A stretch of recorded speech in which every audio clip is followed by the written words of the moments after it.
It's Friday, April 26th, 2024.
Let's start off with our promotional segment, which I know everybody loves. That's right. And I've all right. You know, I have to tell you this. You're making a substantial argument for why you should not have that soundboard. You make a good point, sir. You make a good point. I can't disagree with that. So yeah, I probably shouldn't have one. I probably shouldn't for this exact reason. I know. Yeah. Listen, it's my soundboard, so I get to do what I want, right, folks? Yes. Thank you.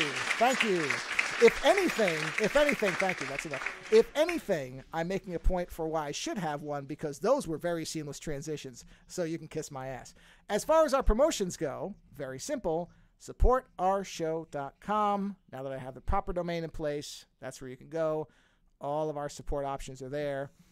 And should I mention this early on before there's enough there. We also have a TikTok channel now where I am putting the fives only. There's no way on normal shows. Aren't they about to ban TikTok? Who cares? It doesn't matter. Is there an endless loop? Is there an endless loop of you dancing while the No. There's no video. Well, the video is animation of the show logo with like a thing in the background, and it's literally just animating the words so that Do they have like a chat GP thing for animation? They probably do, but for as simple, because you have to remember TikToks are very short. They're only the fives are 5 minutes long. So all I do, I'll just let everybody in on the secret if you want to know how simple this is, because it's not like I have any real skill. You create a template, so it's always the same background, animated. I have it set for the exact amount of time, which is 5 minutes. So it rotates. The background is raised that rotate. I don't know if you can I don't know if you can view them without having an account, but whatever, it doesn't matter. Anyway, you just search for those on Nightmare, you'll find it. And then I have a little thing because Premiere Pro will create captions for accessibility, and so I tell it, okay, create captions of everything I said. I have to do some minor corrections here and there. It always spells out daily 5, whereas I like it to be the number, so I have to capitalize daily and change it to the number 5. Whatever, that's no problem. And then the rest of it is just, making sure there aren't any glaring. Oh, and it's only 5 minutes, so it's not. It's I don't do the Friday shows. There's no way to get that condensed, and I wouldn't even know how. Forget it. And I don't care. But I was told, hey, those short shows would probably do very well on TikTok because it's for short attention spans. Like, is there any way you can get it down to a minute? I'm like, no. I barely keep it at 5 minutes. A 1 minute show, Jesus! I wonder if you can do that. That would take so much more work than I believe it is worth. Now suddenly, yeah. No, I mean I could do it, but I feel like I already see so much junk that is short attention span to the detriment of the viewer. Yes. I don't really want to contribute to that since I already do them in 5 minutes, and TikTok has made their thing. It used to be shorter. Now it's up to 10 minutes. So 5 minutes is it's already the time I do. I know I can hit 5 minutes every time because I already do it. So I'm not altering how I do those shows. I'm simply reformatting it for a phone. So now it's vertical. It's just a vertical image with animation. And then the words are there, which I have no problem with because, again, that's good for accessibility. If somebody literally doesn't want to listen to me, which I completely understand, they could just read it and get the same information. It's not any different. So we just have to check for grammar mistakes, which it does.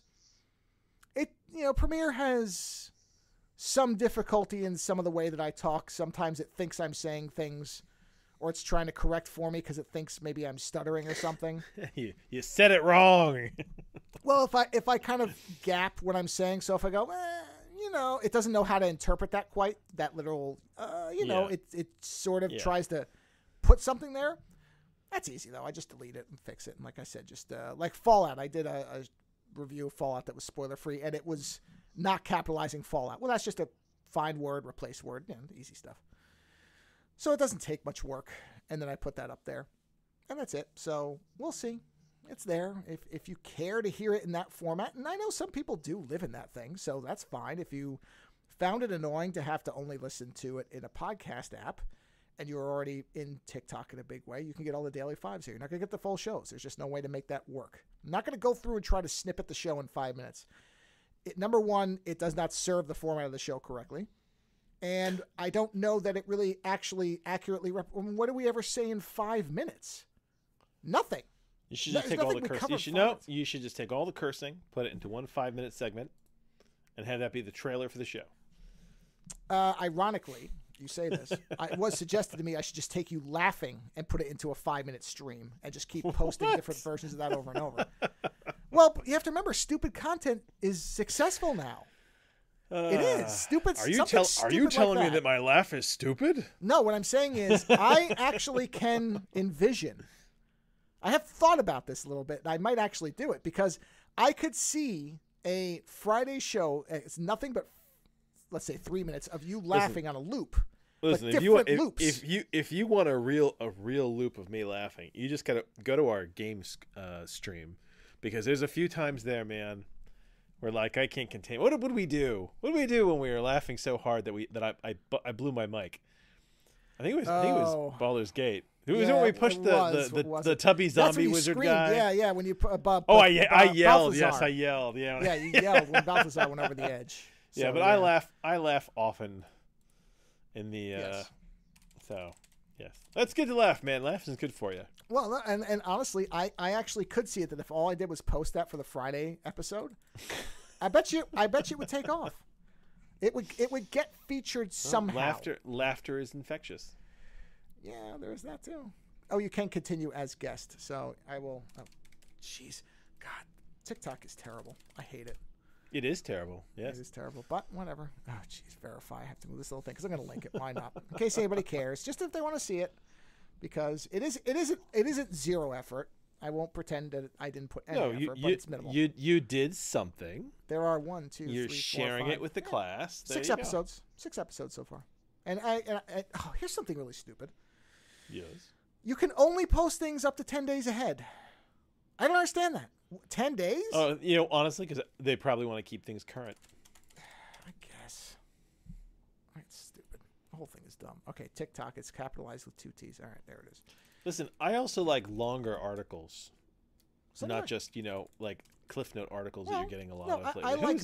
Who started doing that? Was it Vice? No. Who was it? There was somebody who was like, I can't remember what site it was. It was like the master of like the super short article. They would condense everything into like 5 sentences. Was it Vice? Oh, it may have been. I don't remember. Was it Buzzkill? Was it Buzzkill that had that? I think it's BuzzFeed. It was BuzzFeed. There you go. Yeah, that wouldn't surprise me. So. Yeah, yes. I guess that's what people want. Well, I have something interesting for you. I have a few little things for you. That's all today. Okay. Did you read about the 1984 special edition audiobook they're doing? I saw something about it and I bookmarked it, but I haven't read it because I was interested. But I haven't seen the details on it.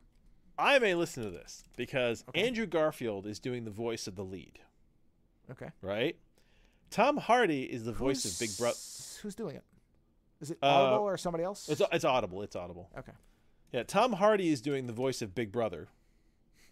Right? And then what's his name? Oh god, do you know him? Andrew Scott. Do you know Andrew Scott? Oh yes, he played Andrew Scott. Moriarty in the Sherlock series. Yeah. Yes. So he's playing the guy who tortures the lead towards the end, right? Whose name I can't remember right now. And then it's got a very good review. Look at that. Yeah, I mean it's got a nice cast. I read the description of what they did, and I was like, you know what? It's like not that 1984 is incredibly light material, but Jesus, this has got some production value to it.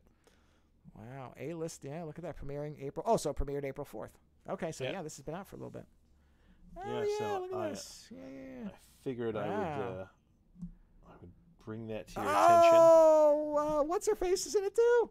Who? Oh, Nausea, the vampire. She's one of the voices. Oh, is she? Natasha Demetriou. I know her name just from the titles of I wonder who she's doing. Mrs. Parsons. I don't know. I don't have that book memorized in the way that I know who Mrs. Parsons is, but I know her name when I see it. So yeah, that's funny. Well, yes, that's I'm very curious to hear it now. Like I didn't even know about it, and then when I was reading about it, I was like, "Oh, this has become something I want to listen to." That's great. No, it's very there's a sample. I guess I could play. Yeah, don't crash your system now. No, it won't crash the system. But I don't know if it'll get some kind of strike, so I'll just leave it off. But you can. I linked to the Audible article on it. So I'm excited about that. That's gonna be some good listening. You know, the fact that 1984 is still as 75th anniversary. Wow, it's still as prevalent a message. Oh, you know, that's one of those books that ain't never gonna be unrelevant to something. I mean, you know, it'll yeah. That's when it'll lose relevance, when they say it doesn't exist, right? When it actually fulfills its statement entirely. So that and Fahrenheit 451, right? All right. Yeah. Yeah, those two. I mean, those two are back to back. You should read those. If you haven't read 1984 or Fahrenheit 451, you should, because they are a powerful message. Animal Farm. Yeah, Animal Farm is a little harder for me. I liked Animal Farm, but like that one gets heavily into the. Your buddy Tom King, I think, just is doing an adaptation of that in comics. Did you see that? Is he really? I believe so, because I follow him on Blue Sky, and I'm pretty sure he's been posting. Let's see. Animal Pound series announcement from Boom Studios. Yep. George Orwell's Animal Farm, writer Tom King, along with Peter Gross. The weird thing about that is that wow, he shouldn't have to do much to that. Like, you know what? No. Well, no, you're right. He's probably just smoothing it. But man, they've got an all-star, like the artist and the colorist. Man, some of these pages are beautiful. Man. Oh, good. Well, I'll have to see it when it gets collected. Yeah. Look at that. Huh. Yeah, I only know about it because I had seen he posted about it on Blue Sky. Interesting. Yeah. Blue Sky is your Twitter. It is. Yes. Replacement, right? Yeah. Updated version of Animal Farm for 21st century America. Oh, well. Yeah, and that might be hit or miss. Now, if anyone was going to do this, it's interesting. I'm curious. I like that Tom King is doing this, because he has a lot of, but it is hit or miss, because in updating it, Animal Farm is good because it's a very sort of general message, right? An important one, but it works in as a metaphor. If you make it too specific, then it can start to fall apart. Well, let's see if here's something where he's talking about what he did. So let's see what he says. Oh man, this is also very depressing because there's sad animals in cages, so this will be tough to read. Follows a group of caged animals as they organize an uprising within their pound. Oh god, this is going to be very depressing. I don't think. Oh no! Oh, so it's not a farm. It's not a farm anymore. No, she's changing it. So yeah, pound as in the dog pound. A dog pound. Animal farm, yeah. No, you're out. Okay. No, you're out. Yep, you're I'm out, done. man. Yep. I'll read it and let you know. Oh, yeah. He said he's incorporating stuff about animals specifically too. Yeah, I can't read this. No. Yeah. Yeah. Yeah. As is, you know what? When I was watching the Fallout show and they shot the dog, I already knew that you told me the dog was okay. Oh yeah. But when they shot the dog, my wife turned to me. He stabs the dog. He stabs him. Yeah, he stabs him. My wife turned to me when we were watching it, and she was like, "Joe can't watch this, can he?" And I'm like, no, it's okay. The dog is fine. Well, and see, here's the thing, right? The trailer shows the dog with him later, so I knew. So you knew, yeah. And see, this is another thing too. That this is one of the things we haven't gotten to yet. But one of the things that I really find clever about Fallout is some of the stuff that's, and this is good storytelling. You'll appreciate, you know what I mean. The good visual storytelling is when Lucy stim packs herself and instantly recovers from a grievous wound. Yes. That tells me anybody can recover if there's a stim pack. So when that dog got stabbed, I knew there was going to be a stim pack nearby. I didn't know what the methodology would be. I didn't realize it was going to be directly tied to the ghoul's background as far as his love of dogs. And boy, is that a huge point, man, that they really... There's a lot of stuff I like about Fallout. But yeah, so when that happened, I was like, I know that dog's going to be all right. It's fine.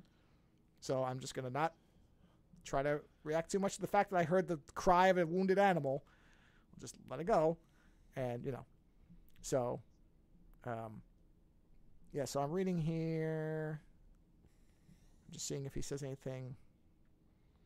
No, I mean, that alone right there means, yes, he's changed it. So now I'm more curious. Yeah. He's changed it to modernize it. The artist said, well, it was easy for me because there's not that many definitive visuals of Animal Farm except for what's-his-face. He doesn't mention him, but I know who he's talking about.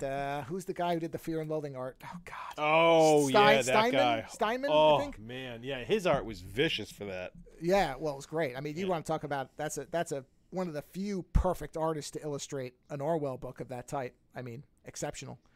Yeah. So. Yeah, book illustrations. I'm curious. Book illustrations are tough. Because when you have a comic is all visual with story. Right. But a book is all words, and sometimes when you throw in visuals, like as a kid, it goes back to like my childhood. So when I started reading Dragonlance when I was a kid, I remember the only visual I had was the covers. You know what I mean? And when you first start reading the book, you don't know you don't know anyone who's supposed to be on that cover. But they made those covers very specifically so that every cover kind of had like a few people from the main group of the book, right? And those visuals, they first off, they were very well done. These weren't like bad Bane covers where it's like, some sort of like ridiculous Boris Vallejo, like, dime store type thing. They had some really nice D&D artists do the covers for the Dragonlance books. Some of them, the core ones. So when you see the characters on those covers, they stick with you because they're really well done, and they weren't like oversexed, and they weren't they were done like honestly, you know what I mean? Like it was honestly good art, and those visuals stayed with me through my youth, and to this day, like they changed the covers at one point. Don't you hate when they change good covers to update them and they change it with bad art? Or now adapted into a movie and it's a picture of the movie star. It's like, yeah, I know. So they updated the covers, and when they updated the covers, they were fucking awful. Yeah. The art was just was nowhere near as good as the originals. Right. So and that's because the original covers were tied to D&D. You know what I mean? So like you had those, that realm of classic D&D artists doing it. But yeah, the covers and the illustrations therein can make a big deal. I tend to prefer to not have illustrations in my book unless they're somewhat abstract, like when I'm reading a book, because sure. I want my own material to fill my my story, my visual story, and sometimes when you get artists doing the illustrations, especially when they have artists who haven't actually read the book, don't you hate that? Yeah. Well, the thing that was interesting about specifically what you're talking about with like artwork and like Dragonlance is a good example, but I watched, it was a while ago, so I don't remember exactly what the artist name, but they were talking about Lord of the Rings. Yeah. And there's a specific artist. Those guys. Yeah. Well, there was one. Isn't it Frau? I don't remember. But there's two guys who helped do all the Peter Jackson. But prior to that, concepts. there was one guy who was primarily known as the Lord of the from the original books, who was known in the 70s or 80s. His vision of Alan Hill or something. I'm getting it wrong. His vision of Gandalf was like the vision of Gandalf. Yes. And so these guys were talking about, how do you do new versions, new illustrations? I don't know if it was for the movie or not. I think this was well after the movies came out, but they were talking about, because they, of course, after the movies, they re-released new editions, blah, blah, blah. Everybody wanted to do their own thing. And so they were talking to these two people who had completely diametrically opposed views. One of them said, I am grateful that all that art exists because it gives me an idea of kind of the general box to work in so that I don't go way off track and create something that people will reject. And the other guy said, nope, I wish I didn't know about that artwork at all because now I have to make sure I don't just replicate it. So the two of them had these opposite views of this, like you're saying, Dragonlance was established in your head from that art. Yeah. And these two guys had opposite views of it. But also because I was young. Now that I've gotten older, I discount covers completely. Sure. Like I just could look at them and go, whatever, I'll just read the book. Yeah. So like that's why for myself, like my own covers, I want my own covers to be a little bit abstract. Yeah. Because it's like you don't know necessarily what these people are going to look for you. You have changed how characters have looked completely to suit your vision of the character in a book. I think the thing that most bugged me when it happened was when they changed all the Stephen King covers. At one point, they did all these 90s. Oh, yeah. At one point, they systemize them or something. Yeah, they all looked related. They had kind of a theme to them. The artwork was fine. Don't get me wrong. The art and some of it was actually quite beautiful. I remember it was around when the Regulators came out because that was the one I think that they really that version of the Regulators because that book had not existed before, and that's kind of when they were standardizing. But if you go back and look at and that Regulators cover is really nice. I really like it. And Desperation, those were the two. But all the books then got revamped. The David Drake books that I like, which is the Lieutenant Leary Commanding. It's basically the I think they call they're basically the Space Naval Command books that he did, which is like 16 of them, I think. They were all done by Bain, and they all have the most atrocious fucking covers possible. Like it just. And the thing is, at this point, Bain covers BAEN. They published a lot of great science fiction, fun science fiction, but their covers were terrible, and they were legendarily terrible. So to this day, whenever I don't even know if they're still in print, but whenever I find like used Bain copies of books I like, I'm always like, oh god, this cover, it's so awful. Yeah. And what's amusing is that so the Leary books went the Bain ones are out of print, and some other company bought up the rights to release them, and they did these like very ominous sort of sci-fi covers that had again nothing to do with the book. right and they're kind of this extreme where it's like this is the 70s 80s bad science fiction cover art, and this is the 90s 2000s cover art that's much darker, and like you can see the influences of other things on it. But it's hard to visualize, which actually leads me into the thing I wanted to talk to you about. I was just looking at Stephen King's It. There's a great example of, boy, did they ruin what was a great cover. Wasn't that just the original? Well, there's two balloon, originals. Wasn't it? No, well, no. The very, very original is a balloon, and there's a sewer and eyes, which is not my favorite one. But the one that I think is the best one is the one where it's just a street with the a grate and a little boat and this little clawed hand coming out. It's very simple. Oh, I've seen that one, yeah. Yeah, and now for a while then it was the Tim Curry Pennywise, which don't get me wrong, that's a terrifying character.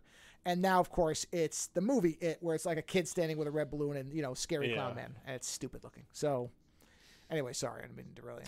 No, absolutely. You cannot derail me because we're still headed in the direction of this. I wanted to share this with you because I think it's very interesting. Sure. So they're starting to research seriously people with vivid imaginations, right? Sure. And there's a term for it actually. It's called hyperphantasia, right? Yeah. And all human beings are on.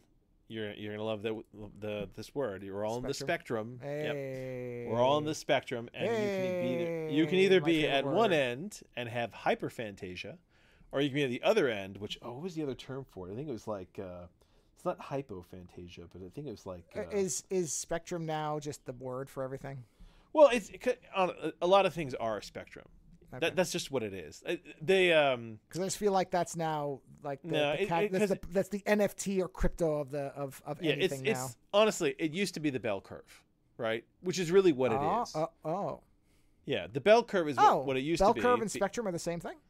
They are, in the sense that when you are looking at the averages, right, of where people fall on anything. So you pick anything. Gender identity, ability to play basketball. Ability to eat 100 hot dogs in an hour. I do not have that ability. Everybody falls somewhere on the bell curve. And the bell curve looks the way it does because most people will be somewhere toward the average.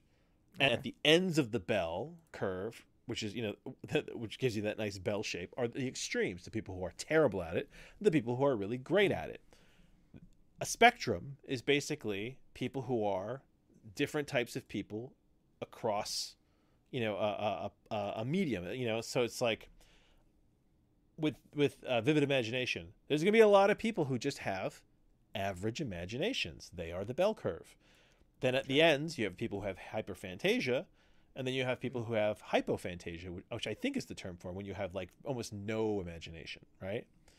The article, I've read the article on, it popped up in The Guardian, and then I started looking and trying to find other stuff about it. But there's apparently been a lot of attention to it because they're starting to understand, they're starting to try to understand how this affects other aspects of psychology and mental illness and stress, because they're saying that essentially 1 in 30 people has hyperphantasia, right?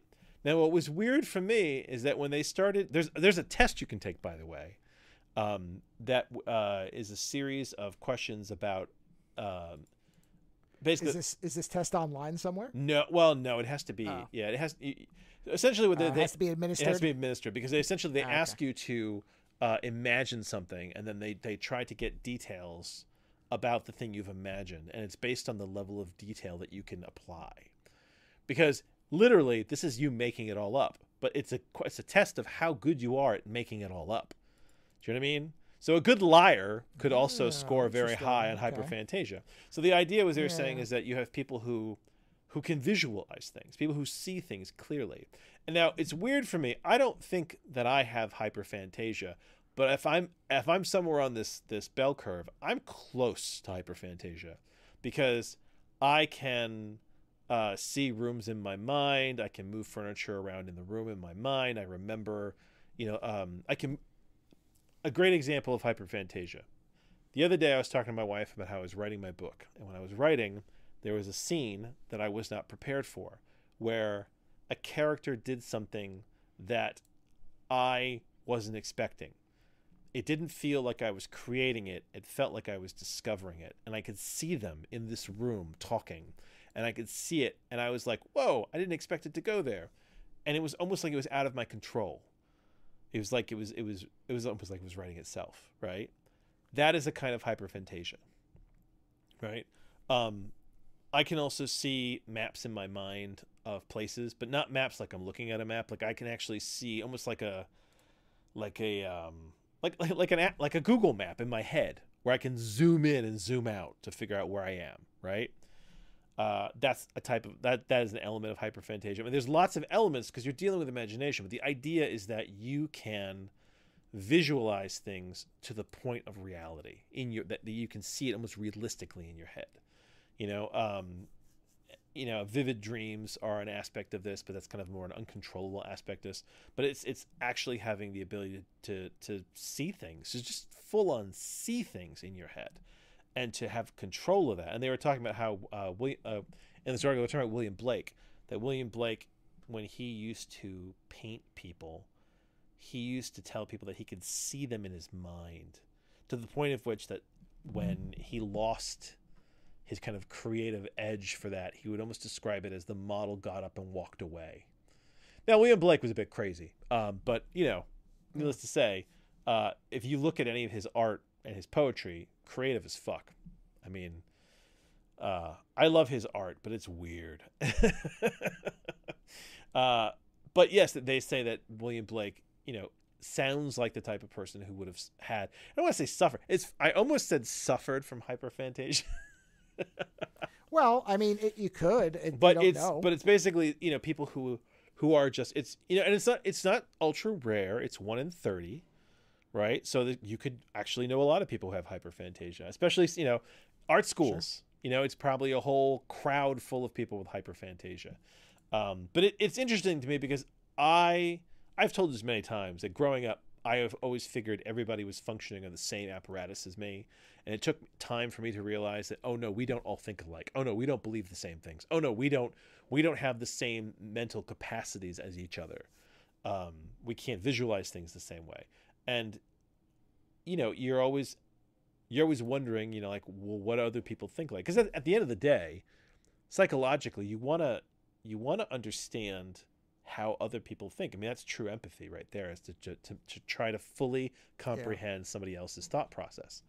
And so, like, my wife doesn't have imagination the way I do. She reads, and she's got a kind of a movie in her mind and stuff like that, but she can't see places the way I do. She can't move things. I mean, like, I can literally move furniture around in my mind and be within like an inch of correctness when it comes to putting like one thing over here and like rearranging all the furniture. Like, I'm pretty damn close in my head. And especially if it's a place that I've been to a lot, I can still walk. I mean, good or bad, I can still walk through the halls of my high school in my mind, even though it was like 20 years ago, more than that now. When I meditate, I have this weird thing that happens to me sometimes, because the chair I meditate in used to be in the back living room of my house in Vermont. So sometimes when I'm meditating, I actually catch myself imagining that I'm still there. And in my mind, I get up and I walk through my house, and it's all just right there. And honestly, even just talking about it, I can see my house in my head, and I can see, but it's this fascinating thing to realize, oh, you're not alone. There's a lot of people like this. 1 in 30. So it's like, I like this idea that, oh, there's other people out there, and there's people who have it like way more powerful than you, hopefully. And now they're beginning to try to understand it and understand how hyperphantasia can affect other things. Like, if you have schizophrenia, right? Does hyperphantasia make that so much worse? Well, and that's why I said, it could be. Yeah. When you said what were you going to say, tortured by or whatever, that's why I'm like, well, it might be. And it could be. It is actually, your brain does function differently, because they have people who they tested for hyperphantasia, and then they put them in MRI scans and started watching their brain and the way it processes information, and it does process information differently. Different things are literally going on in your brain to make these things happen. So it says a lot. I mean, we're always learning more about how human brains think and how consciousness happens and how we see things, but it's fascinating. I kind of want to sit down and find a good professional study on this. This was an article, so it was just kind of like a cliff notes of what the research that's been going on, because I would love to explore it more. But it is a neat idea that they're actually putting a name to this, and they're beginning to understand it. Granted, I hate to say this, but the hyperphantasists, is that what you'd call it? Hyperphantasists in plural? Those with hyperphantasia would be the hyperphantasists. Yeah. Do they say? Or no, hyperphantasists? No, I don't like that one so much. It's but either way, those with hyperphantasia. The downside of it is that if you ever got into a Big Brother situation, those with hyperphantasia would be one of the first crowd that would get eliminated, because you don't want free thinkers with the ability to fully conceptualize something in their heads. We were talking about that show, The 3-Body Problem, and you were like, I don't understand how these people could keep all this stuff in their heads and it's like, oh, you know what? It sounds like you could somebody with hyperphantasia could. They could put a machine together in their head if they were the type, that saw things that way. And what's funny is that, like, my kids don't. My son might. We haven't talked about it enough, but I know that my daughter doesn't. Because I still have old deathmatch maps floating around in my head. They sneak up on me every now and then when I'll be, especially like when I'm walking around a building, and I'll be like, this is like a deathmatch map from Doom or Quake or something like that. They still float around there, because that's when I memorize those maps. I memorize them 3-dimensionally, so they're just these floating 3-dimensional structures in my head, and they're still in there. But it's amusing, because my daughter doesn't. Talking to her about how she memorizes maps in games, she memorizes them as, like, literally as road maps, as flat, like a flat piece of paper that she's trying to visualize in her head. And I'm kind of, and what's interesting is that hyperphantasia is more common in youth. So as people get older, a lot of people, on average, a lot of people lose their hyperphantasia. So it becomes more rare as you get older. So it was really fascinating. It made me think, of you and I and all the artistic people that we've encountered in our lives. The irony being, I don't think I have this. Really, you don't? I can't. You were talking about how you can mentally view something as if you were there. Yeah. I don't have that. If I try to visualize like my high school, I see parts of it, but I can't like close my eyes and then literally walk down the hall and see the doors and look left and right. I see pieces. Can you do that with any place that was important to you? Not in that way, but what I do have, which I don't know, this is probably not this. There's a lot of different types of hyperphantasia. Well, there is something. I'm not saying I don't have, but I don't have it like you do. I can't recreate with solidarity listen, a memory. I don't have it like you do. I can't fucking draw to save my life.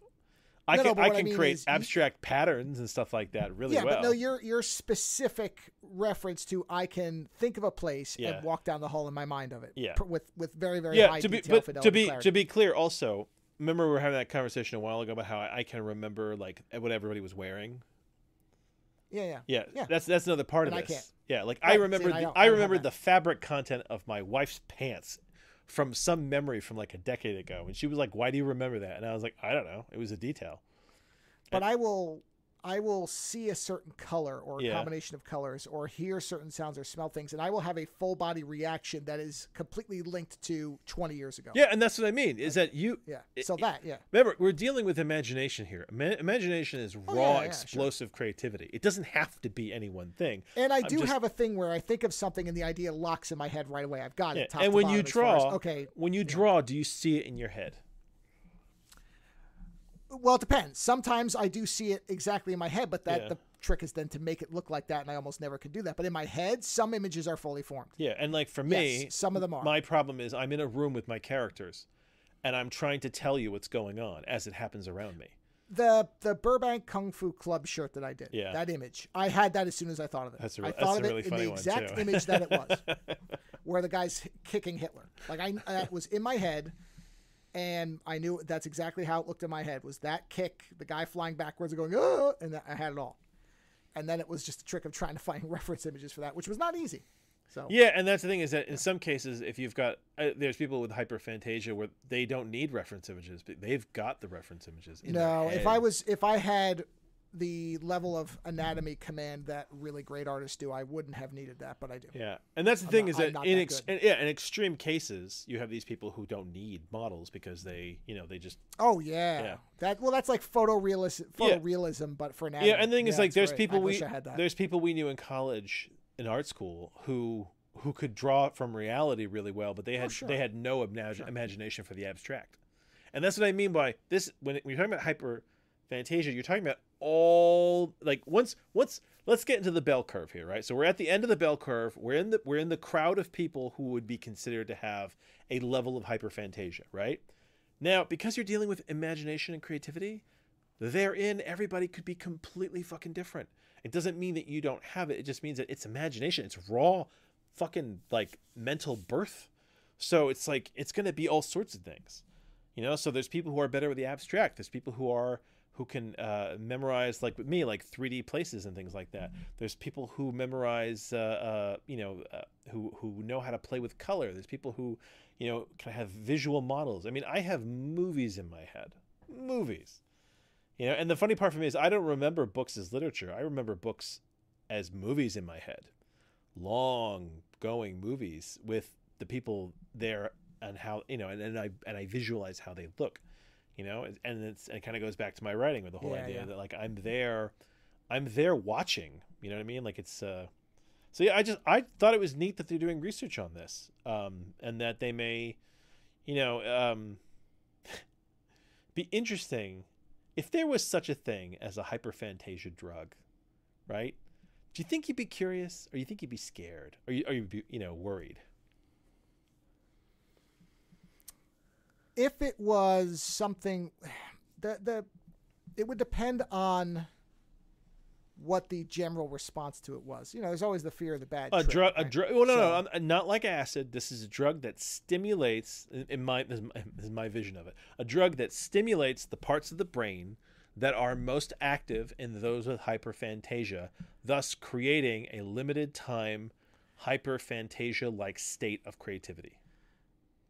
Well, you didn't let me finish. Go ahead. So, not as an acid, but the problem with my imagination is I have severe, horrifying imagery all the time. Yes, and that's what I was going to say. Is my fear of the bad trip is it would amplify the things where I worry about an electrical short and my wife and my dog burn to death in the house and I find their bodies. And that's what I would see. And that's what when I say, those who suffer from hyperphantasia, that's the flip side of it, is that when I envision something bad, I don't just talk about it, I see it.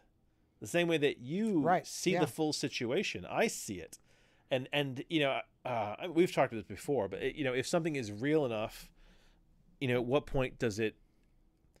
You're having a reaction to something that is very real. How real does it have to be for your reaction to actually matter? For there to be trauma? If you have a dream that is traumatic enough, is that just like experiencing it in reality? I would say. So it's that is the downside of hyperphantasia, the idea that you can see the good and you can see the bad, and so when you ask that question, probably not. I probably wouldn't. You'd be worried. I would be too concerned. Yeah, you'd have to be in like a pure upbeat mode to endure that. Well, I almost think okay. So I will say the only way I could see that I would try to use it is, let's say that I was offered some very high price commission for a piece of work. Oh, you wanted to see if you and could, I had the idea or parts of it, and I was like, well, if I can sketch it during the 2 hours this thing is active or whatever, then I can get it out of my head. And I think that would become so addictive too, wouldn't it, for certain people? Especially people who are hypo. Well, of course. I mean, this is the problem with any drug, is it can become addictive.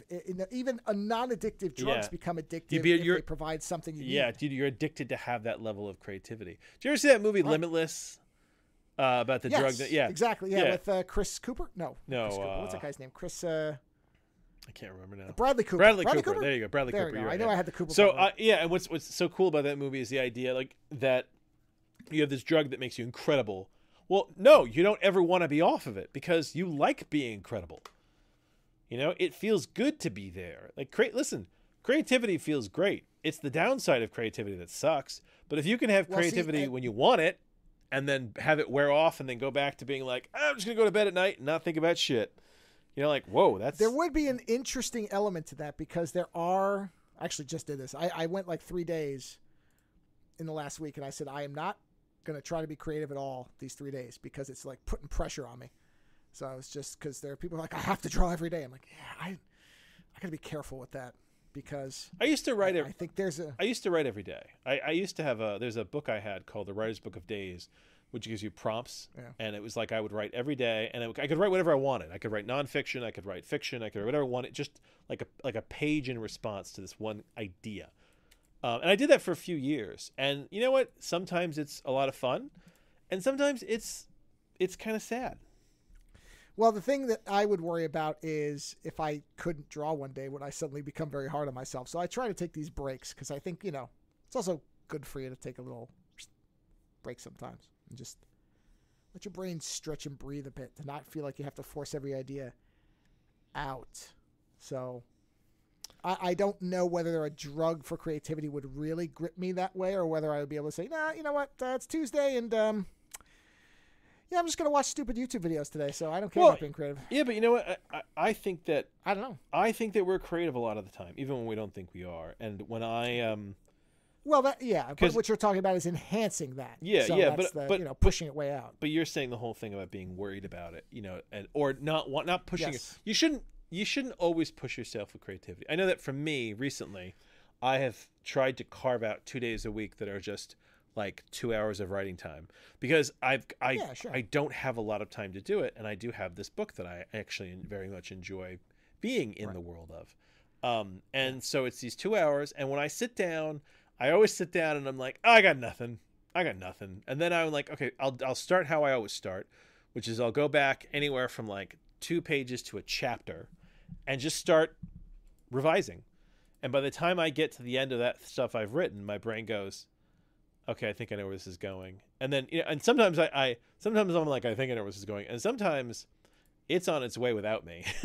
And I'm just trying to get it down as fast as I can. There are times when my characters are talking and the only thing I can write is the dialogue because there's so much going on. And then I have to go back and I have to go to that place again and watch them and write everything, all the movements down. It's like, but you are correct.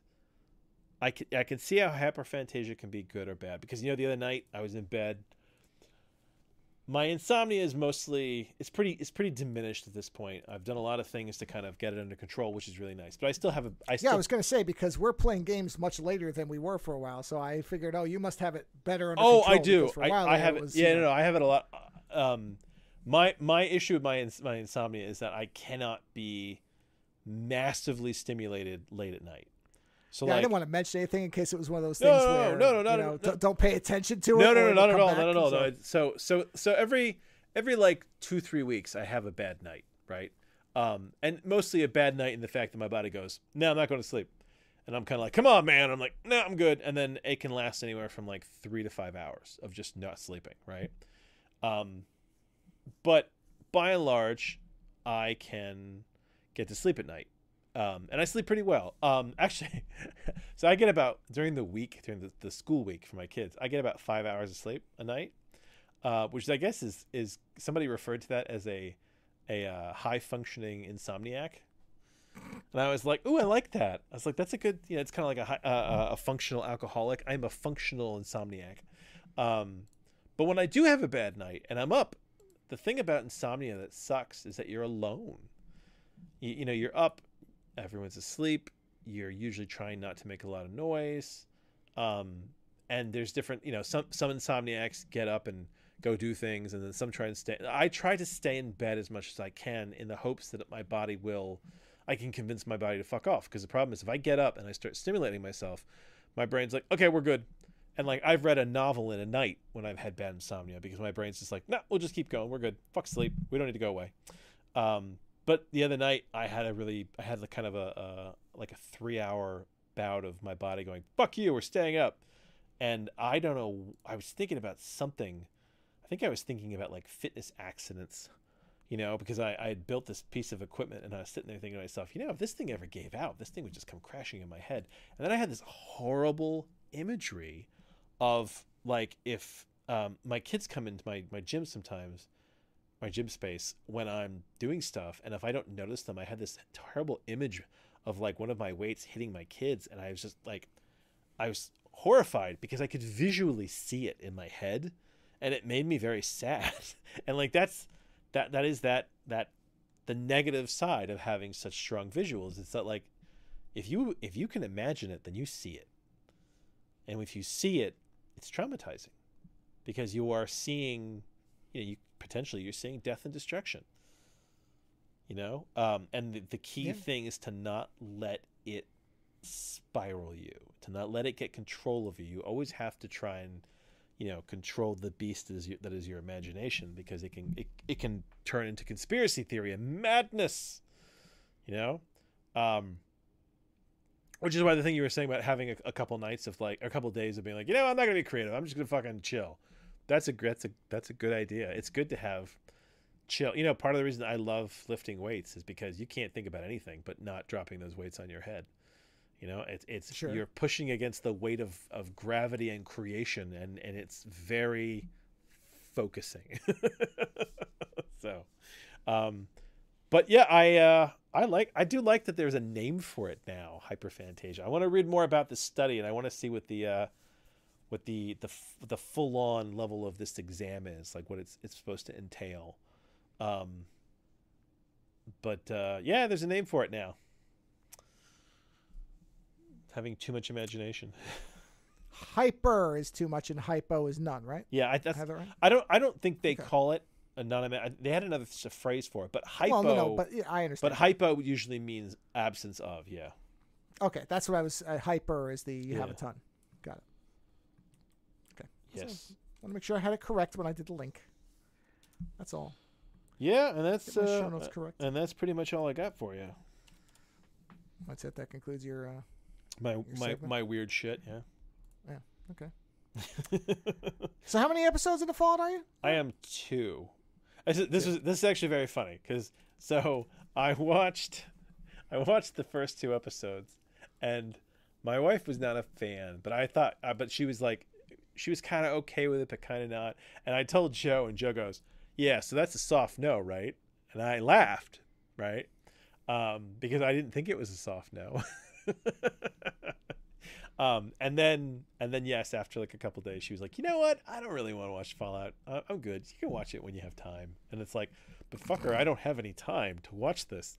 And I think really what it is that we started watching the new True Detective with Jodie Foster, and I think she likes that so much more. She's like, "No, I just want to watch this."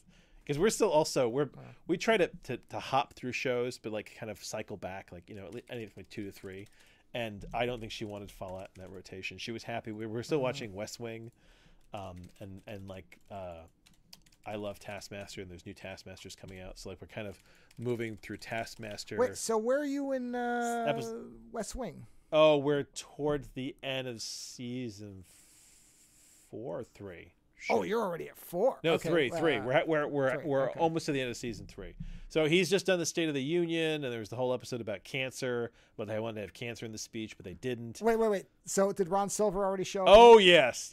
And I totally. Did I tell you? I totally understand why that's your favorite character, because there's a thing in there where he's talking about white salmon. I sometimes have trouble talking to people who don't race sailboats. Yes. Well, there's a thing where he's talking about the white salmon and selling stuff, and then have you ever seen white salmon? And then after that guy could sell anything. Yeah, and as he's walking away, he says to himself, "I could sell anything." Yeah. No, he's very good. Yeah.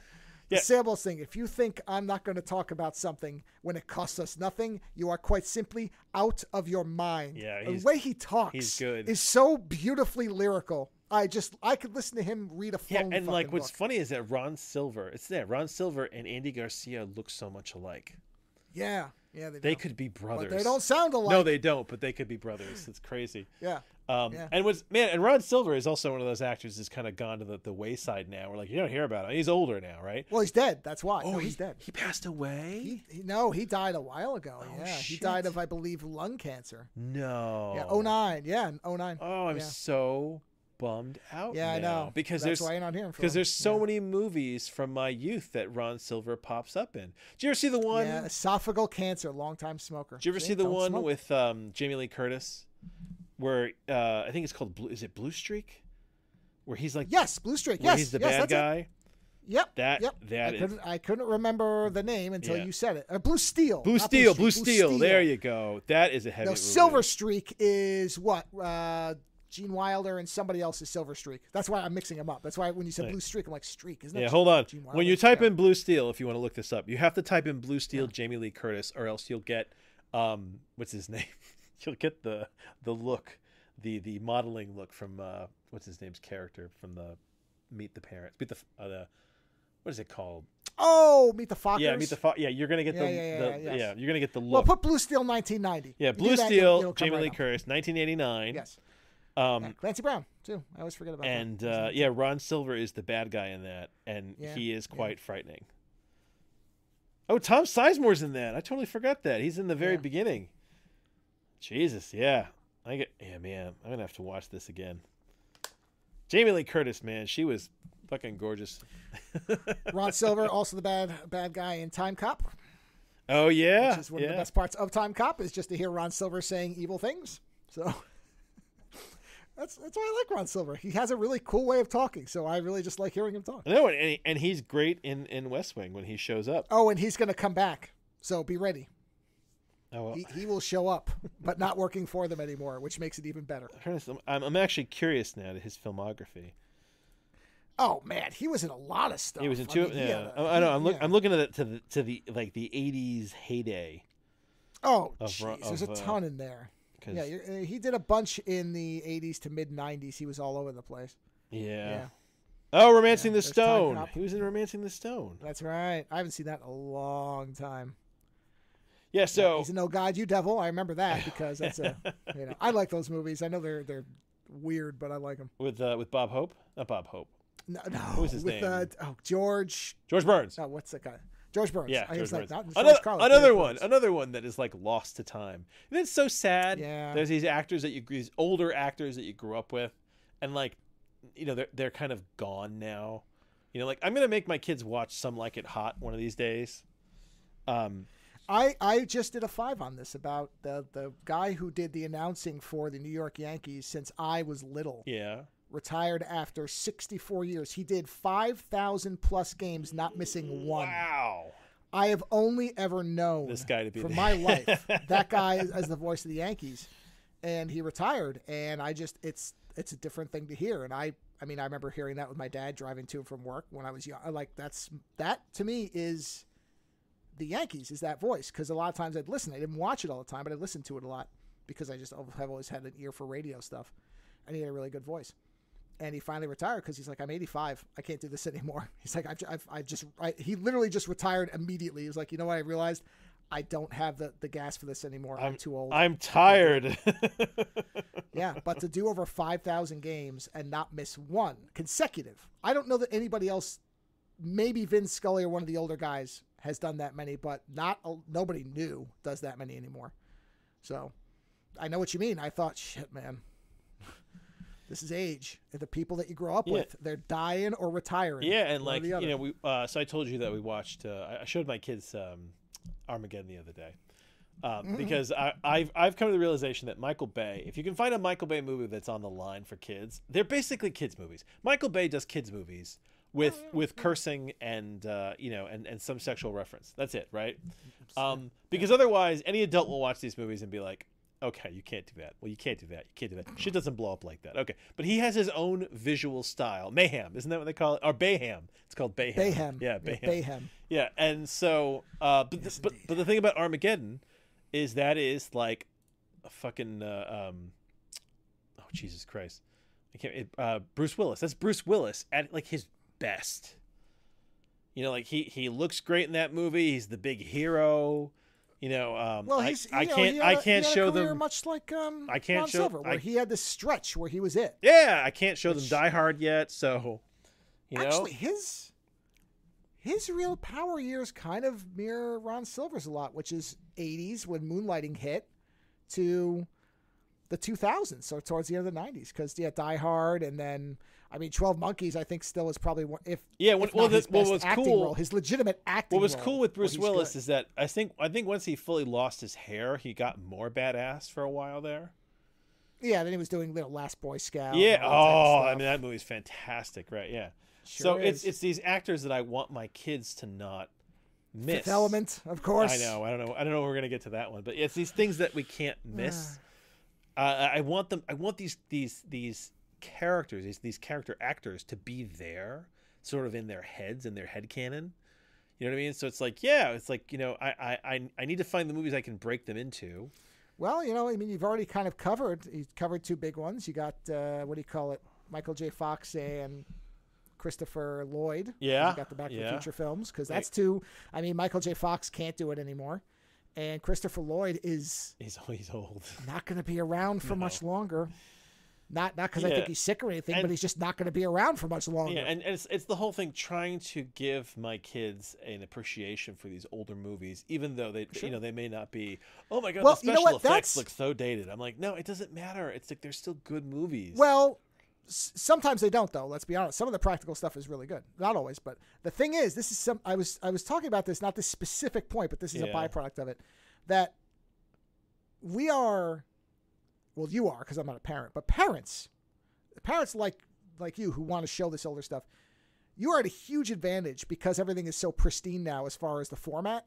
Whereas my parents, to show me older movies, would have had to show me on a shitty VHS, and I would have been like, I don't get it. You know what I mean? Because I'm watching movies now from the 30s that have never looked as good as they look now, except when they were in the theater. Oh man! So you could show Back to the Future to your kids, and they look sensational. Yeah, we saw the Ultra HD version of that. That's what I'm saying. Amazing. It probably looks better than the theater I saw it in. It did. It looked fantastic.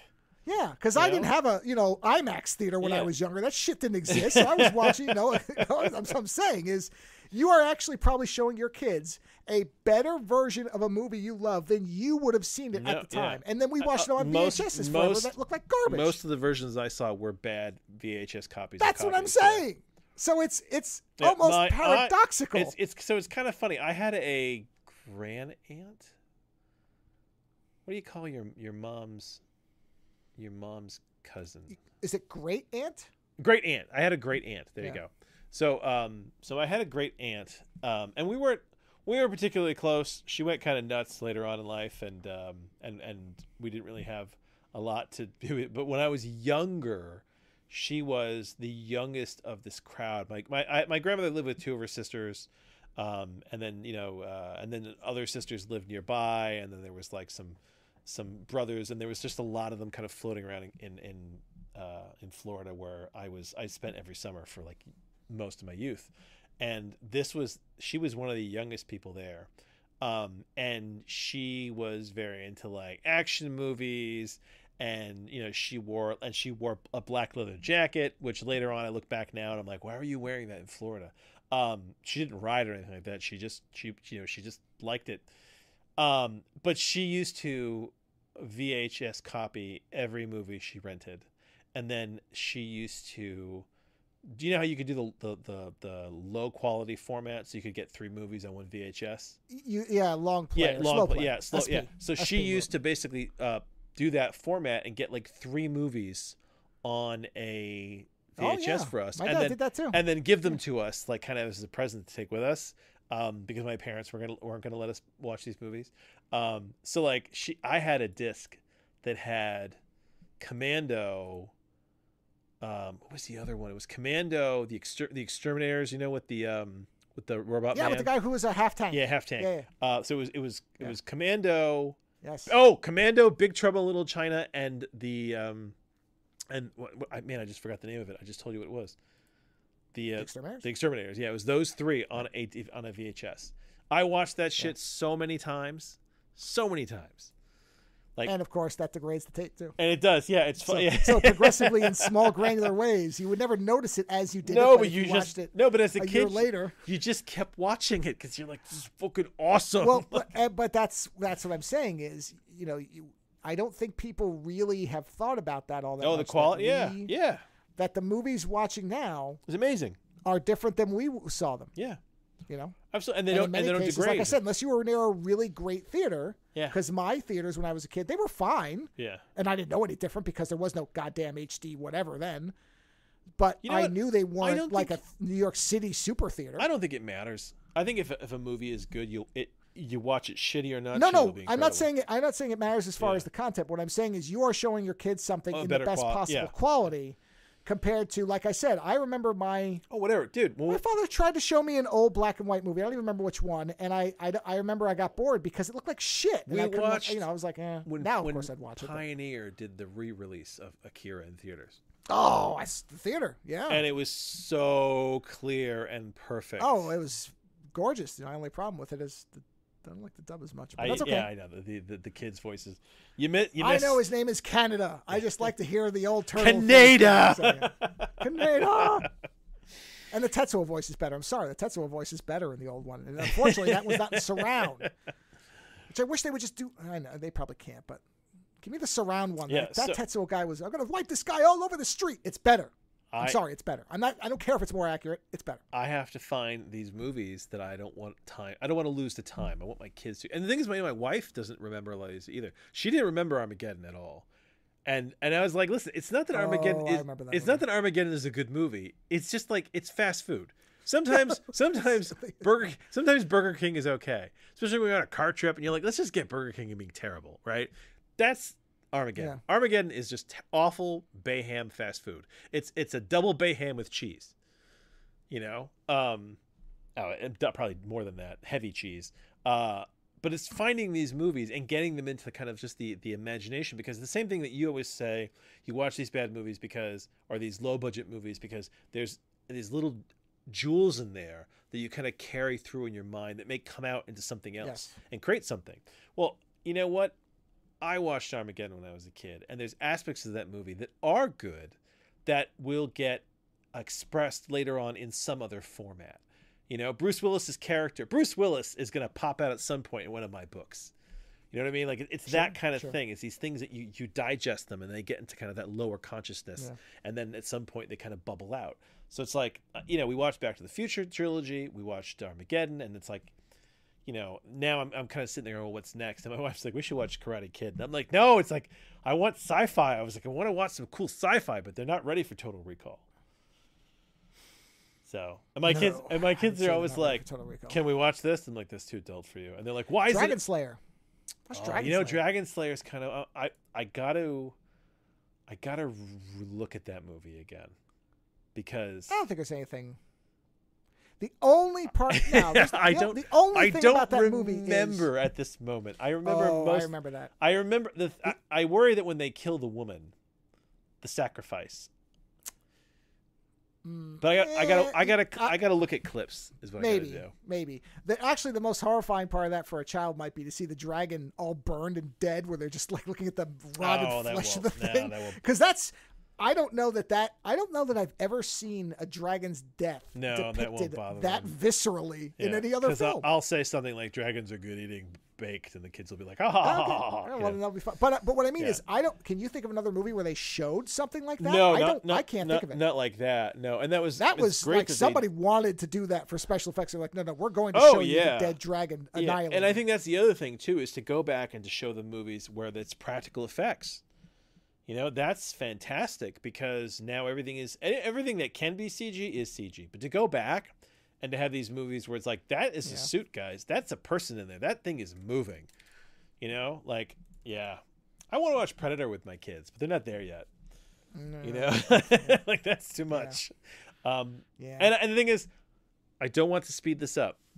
You know, that's the thing about kids, is they grow up so fast. It's like, I need to get there that quickly. We just got to find the right movies at the right time. Have you watched Flight of the Navigator with him? We haven't yet, and it's That's one not of a those bad things. Movie. It holds up all right. It's nothing I have a problem with. It's just that whenever it comes up on the list, there's always something else we'd rather watch. Yeah, you know what I mean. Yeah. So it's I thought about that one. My wife hasn't seen that one at all. War Games. And the thing about Enemy Mine is, like, when that kid is born, and the movie becomes about him and that kid. I was like, oh, my kids will probably really adore that. But that movie is also very heavy, you know. And I'm trying to get them into these movies where there are consequences.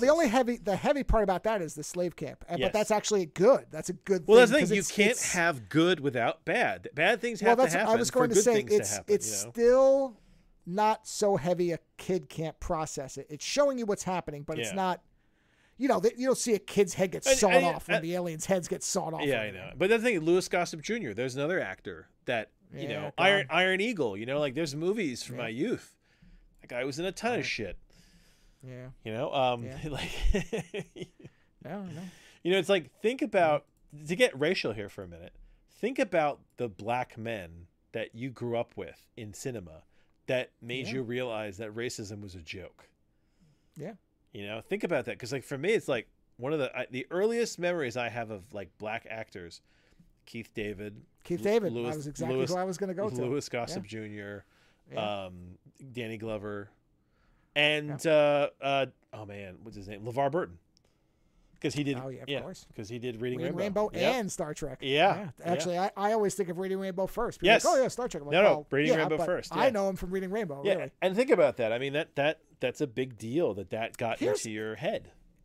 Here's a question: what about The Abyss? Is that too old for them? Okay, so the only part of The Abyss that we worry about is the when she's dead and he's trying to bring her back to life, because there's a level of intensity that there is, but I don't know yet if they can handle it. You know what I mean? Because like there's, and that's really where we're at now. It is. It's intensity. There's you know, there's a high rate. There's a rated R rating where there's like cursing or there's too much sex and things like that. But there's also like intensity where it's like, is this too intense? Is this something that like I mean, it is, but she does live. Oh, she does. Yeah. Yeah. So I think that would make it all right. If she didn't, I'd say, no, you can't watch that because that'd be terrible if she actually just still died after all that. Yeah. And that, but that mean that movie is intense. Yeah. So yeah, we'll see. What about, Oh, that'd be too boring. We could listen. We could go on all night for movies. The list is endless. Well, I was gonna say Close Encounters of the Third Kind, but I don't know if kids would be able to hang with that. Movie. It's long. That movie bored me a bit when I was a little kid. It wasn't until I got a little older that I was like, oh, well, this is you could cool. you could go, and I know people are gonna object to this classification, but I was gonna say you could go with a more lightweight version and go with Contact. Oh, I know it's not more lightweight. That will bore them. Okay. I think I get Contact would bore them a little bit because that movie has a lot of kind of waiting for it. It does. Yeah. Stargate? We've watched Stargate, man. I was gonna say it seems like an obvious one. Man, so you know what? You want to talk about like scenes that get into your head for the rest of your life? That scene in Stargate was Spader says to Kurt Russell, he's going into the elevator and he says, "Wait for me." Wait for me. No, that's the scene I always think of. Oh my god, the way he delivers the line, I always think of. He's like, "Wait for me." The way he beams out. The way he delivers. You know, there are sequences. It's great. Yeah, there's sequences. I can't believe that's the same scene for you because I always think of that. No, what I'm saying is there's sequences in movies that I always want to write something that is that intensely awesome. And that scene, or when he says "see you around, Dr. Jackson," and walks through, like there's such a great. The wait for me is I know. As the thing is phasing up and he's disappearing. Yes. Oh, that's just fucking awesome. Out. It's great. No, it's the best scene. It's Spader, of course it is. What I'm saying is, there's multiple moments in that thing where it's like that movie is not well regarded. I think by a lot of people. Here's what Stargate. Why? Because it's a Roland Emmerich movie.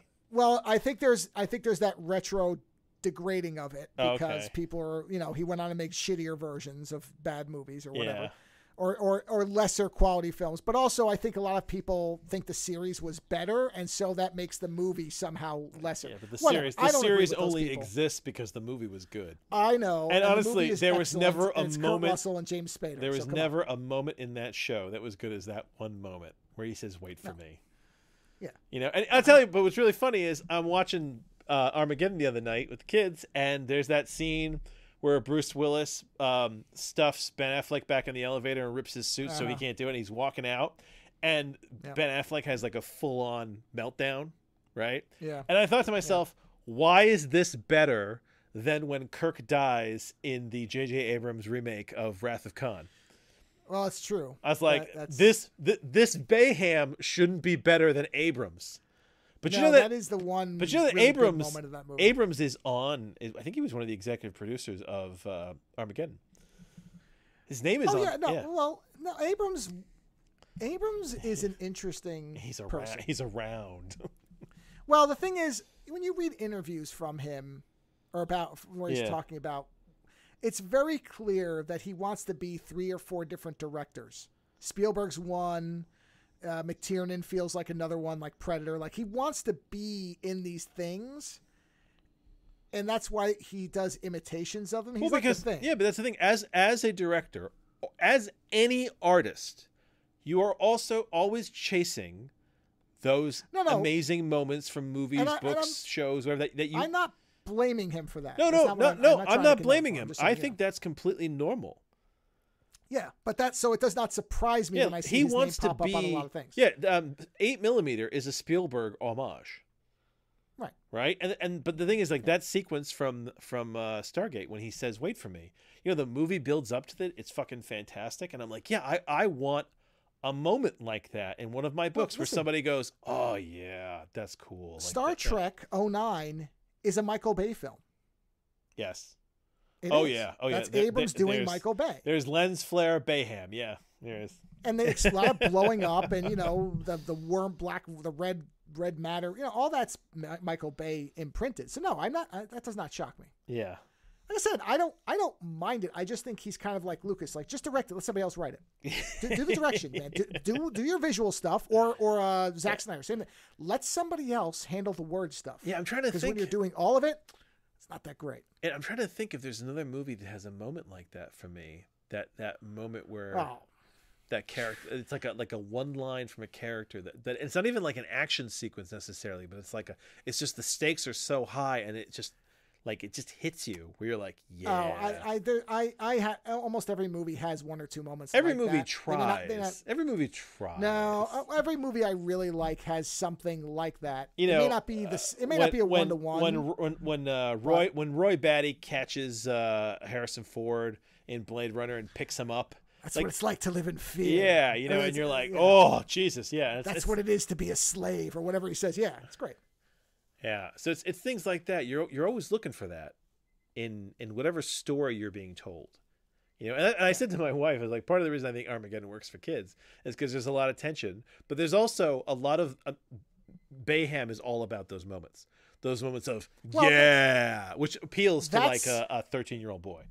You know, like look, it's like I've said, I can think of almost every movie I really like has something like that. For example, they look like psychos. Is that what they look like? They were vampires. Psychos do not explode when sunlight hits them. I don't give a fuck how crazy they are.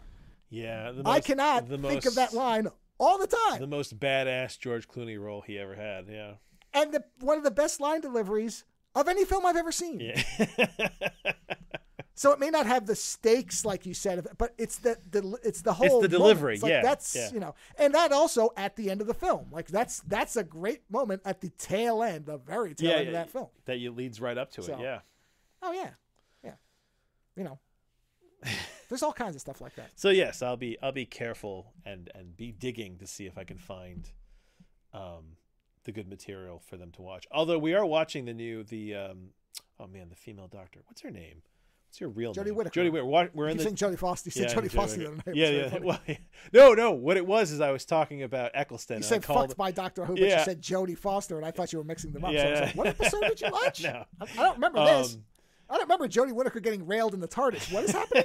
So we're on the Whittaker years. And you know what? I'm enjoying it. I'm actually enjoying it quite a bit. There's a few episodes that have been very sort of old school Doctor Who, like when they go back in time to see Rosa Parks. You know, like they're definitely pulling on other aspects of Doctor Who for this. It does feel very different from Capaldi, even from Matt Smith. Like it does feel like they tried to break and do some other shit with it. I mean, it's got its weaknesses like anything, but I'm actually enjoying it quite a bit, and I really enjoy their new opening. It's very sort of organic and reminds me of like the original theme music. I just thought, by the way, of something that's an analog to the Spader line. What's that? It's Antonio Banderas in the 13th Warrior where he does the prayer before they descend on the tower. Oh, it's not as good for me. No. Oh, that's no. Okay. It's good. Don't get me wrong. It is equally as it's good, but it's not for me. It's not as good. You know what? That "wait for me" line. Jesus, that pops into my head randomly. And I'm always like, Banderas thing. All these lines pop in my head depending on what I'm doing. Honestly, you know what? For me, there was in Farscape, they did this in season 1. I know season 1 is weak of Farscape, right? It's the weakest of the seasons. But there's a moment in that first season where Crichton and Dargo are floating in space. Dargo doesn't have a spacesuit on, and they've just blown up. Scorpius's planet, his moon, whatever. And Aaron is trying to get to them. And Crichton actually says to her, he's like, you know, I don't. What does he say? Something like, I don't think it's gonna matter soon. He's like, Dargo's not breathing, and it's like the way he delivers it and the way they ended on that is always so wonderfully kind of like crushing. This idea that like, you know, even if you succeed at this point, it might not work, you know. And it's like one of the best moments of season 1 of that show for me. End of Batman Begins. I never said thank you, and you'll never have to. And then he jumps off the building. See, those are all equal to me because they're so good in their own movies, and they all do tend to be towards the end of the movies. Huh? Yeah. Interesting. Yeah, but the thing is, I live for those moments in movies that just feel. Oh, so do I. Perfect. I can hear them all the time. Yeah, you know. So it's I know I should start writing those down and remember them. We can compare notes. Yeah. But yeah, I love just that. Go pull clips. Yeah. You know, we should do that. We should build a show of clips of those lines that just make you feel right. You know, let me make a note in my phone. Hold on a second. The beauty of having a phone that's a computer is make a note. You know, they're all under Bob Ross paintings, even though they're not Bob Ross paintings. That's just my header title for everything now. Is movie clips, Spader moments. Spader moments. As long as I know that. Yeah, as long as I know that, Spader, I know exactly what it's referring to. I'll have to think about Stargate. That now. All the Spader Stargate moments. I'll start getting them. That's easy. Yeah, I used to look for those in TV shows because I think because TV shows you've got so much more media, it gives you a lot more chance to get those kind of moments yeah. But sure. what's the there's a lot of good ones out there. Anyway.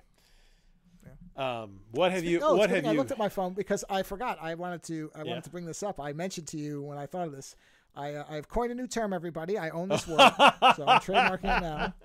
And that word will be the show title so that everybody can see it. So Luscular. Luscular. That's my word now. So now is that those who lust after muscular people? After Amazonian women. Muscular. Okay, yeah, sorry. You're right. Amazonian. Well, it is directly in reference to lusting over I do like Jack women. My wife was getting annoyed with me because that's where it came from. Because we were playing. That's where it came from. Whenever we play video games, I would much rather be a jacked woman than a jacked man because if I have to stare at a character, I've said this before, if I have to stare at a character for hours, then you know what? I want it to look nice, and I'd have a thing for big muscular women. Now, this is going to sound very it's going to sound very cliche, but it's kind of a thing now. Ever since Carlat came out, the whole muscle mommy thing has come out. Oh no! Yeah. Where it predated that? Remember the giant woman from Resident Evil 8? Oh, her? Did you see any of that? Yeah, but I mean, she's just a big vampire lady. Well, yeah, but she's 8 feet tall, and she's. I don't. No, she's not wearing skin tight muscle outfits, but she's jacked. Listen, this goes back to Red Sonja. This goes back to Conan. Oh, I was going to say it predates, but it jumped off again with that. It's the fucking Valkyrie man. Conan but it became this lady woman. Whatever step on me meme started. It's Xena. Xena's another example of that. You know, like Chun-Li's the 90s version of that. Whenever I make characters, Bridget Nielsen, yes, Grace Jones, this is all the same thing. So whenever we play games, I make these kind of muscular ladies. So when we're doing our second run on Baldur's Gate, and I made I was trying to make a bard, and the best bards were like wood elves, and I was like, fine, I'll do that. And I made this big jacked female, and my wife walked in and she saw the character, and Joe could hear her, and she's like, so man, you so got a type. And I'm like, no, I don't. I was like, I like all women, I like all shapes and sizes. I was like, but if you're in a video game universe, you might as well be a big jacked lady. And I do find big jacked women to be very sexy. Whereas our friend Snedeker, his line is, if I can see veins in her arm, that's disgusting. He likes he likes his women. Does he think women are made of, I don't know, cinnamon rolls? What the hell does that mean? No, he likes. No, he doesn't. No, he doesn't want to. Like, when you can get like veiny arms because you're so jacked. No, I know. Yeah, he doesn't. He doesn't like that at all. He likes. I mean, I don't exactly love seeing veins on top of muscles. No, I like jacked ladies, and I was joking around with Joe. I don't like veins on my arms either. So and I misspoke, and I think I said luscular, and you were like, "Yep, that's a word. That's the word for it from now on. It's luscular. Yep, is lusting for muscular women." So now you have to disseminate this. No. I definitely came up with the word. Otherwise, I wouldn't have said it's mine. But it was from that conversation, for sure. You have to disseminate it now, and you have to get people to use it. It's going in the show title. That's how so it now works. SEO from Google will pick it up, and it will be disseminated everywhere. And when somebody wants... Oh, Jesus, hold on. Yeah? Shit, hold on. Are you looking? I have to go to Hover and see if the domain's available. Son of a bitch. Because when this comes out... Well, I mean, I shouldn't say that. I don't have that kind of influence. Somebody's going to register that. Hold on. Is it available? Because I will buy that. I love that word. Considering that it's not a real word yet, it's kind of. Well, it will be now. Luscular.com is available. Add to cart. Yeah, I'll be purchasing that shortly. Okay, got it. And redirecting it. And there's some fantastically luscular women out there. There are. So I sent you a link to a statue of one. Yes, you did. You're trying to distract me, you bastard. No, I didn't bring it up during the show. Because you sent it to me, and I was mid-conversation with you, and my brain was like, I have to look at this. Did you send me an Instagram link? I sent you a luscular woman. Let's see. Oh, yeah, look at that. Yeah. There's lots of luscular women out there in the world.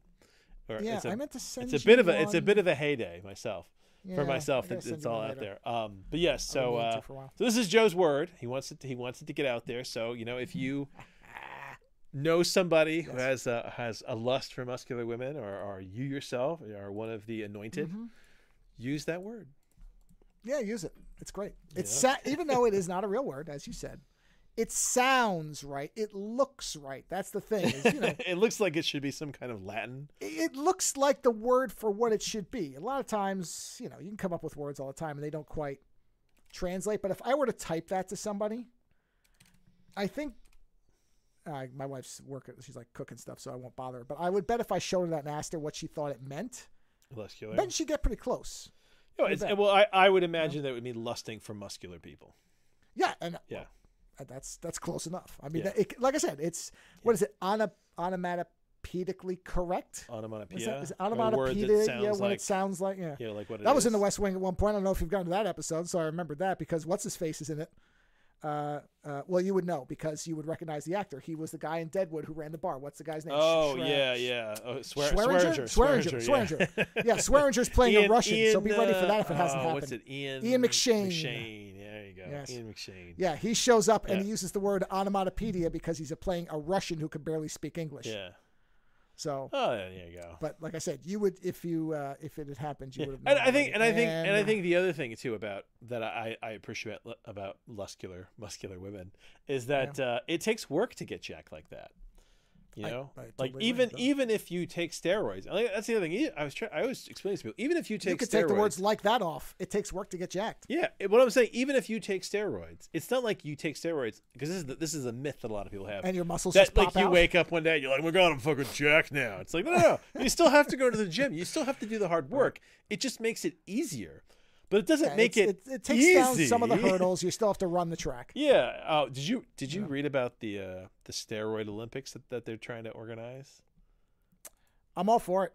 So am I. At least be obvious about it. Just stop if the mythology. It doesn't happen. If these people want to get jacked on performance enhancers and fucking blow the doors off, then by all means, if that's what they want to do. I have been saying for years that because I'm a baseball fan, my big problem with baseball is this pretending and excusing of drug use. Is this the whole Jose Canseco thing?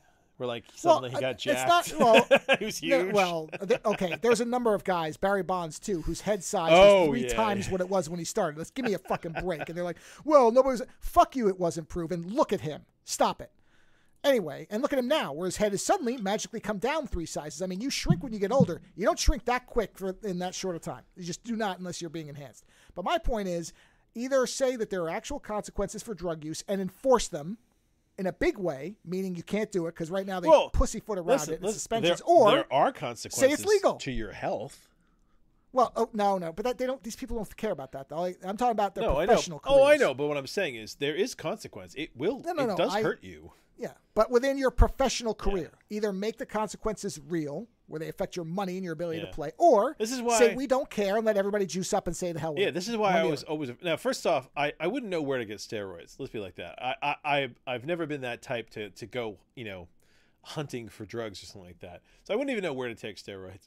But I was always afraid of them because the idea is that, these things... You are dealing with things that can screw you up really badly. Sure. And it's like, yeah, I mean, I'm pretty jacked as is, just doing the hard work and eating right. And I would it be easier if I was on steroids? Yeah, it would, but it doesn't make it easy. And honestly, Jesus, could you imagine me on steroids? I wouldn't be able to. I wouldn't be able to wear a shirt. No. You'd be pretty big. I would, considering how I told my wife one time, I was like, maybe I should do steroids for like just a year and see what happens, like joking. And she was like, no fucking way. She's like, nothing would fit you and the roid rage would be awful. And that's the other thing is like the rage that some of these people you get.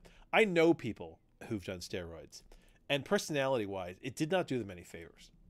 Yeah, I'm sure. You wonder why some of these athletes are like, beating their wives and smacking them. No, I don't. Yeah. Well, I don't. There you go. It's like, if you I understand if your body's on the line, and that's your job, then you look at it and you go, well, I can be on this for a while. Like actors have this now, which is very interesting.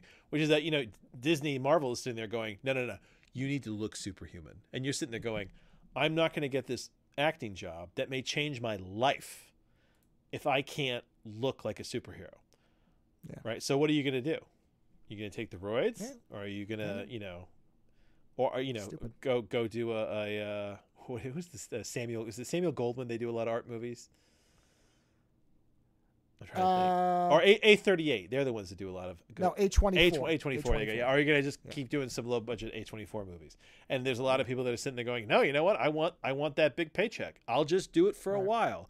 And the thing is, like, was it Chris Evans? When Chris Evans turned around and he was like, yeah, because I don't want to be Captain America anymore. And everyone was like, but why? Yeah. You're like, because I'm sick of it. Because he doesn't want to have to look like that. And I'm telling you right now, you don't look like that quickly unless you do something. It sounds like hell.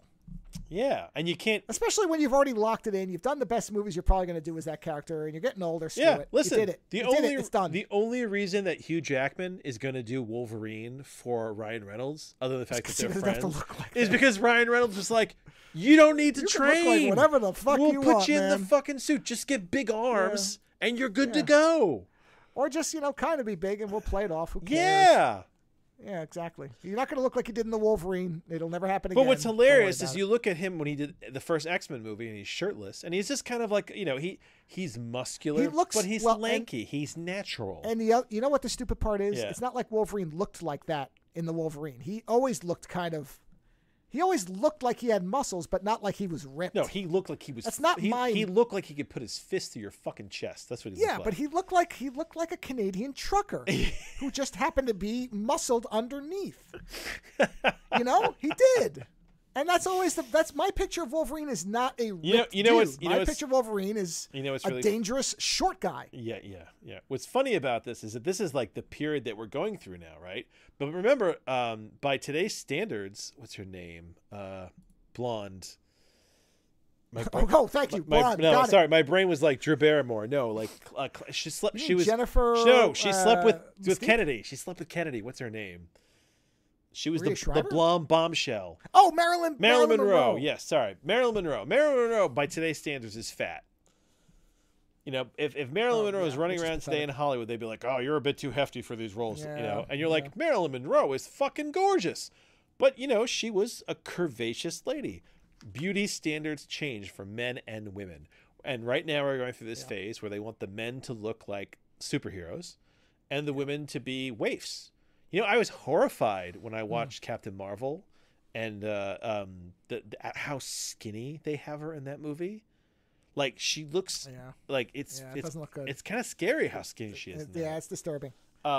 So, it's it'll be interesting, 50 years down. Well, we're old men, really old men, if we get there. Well, what you remember, the beauty standards will look like then. As you remember, the period where I liked Milla Jovovich the most in terms of physicality is when she was pregnant in the early times, because she started putting on some weight. That was right up your alley, yeah. But think about the 80s, too. Think about growing up in the 80s and what we saw in the 80s. What? Yeah. What is it? Think of the blonde, the acid blonde, plastic surgery, like... what's her face? Barbed wire.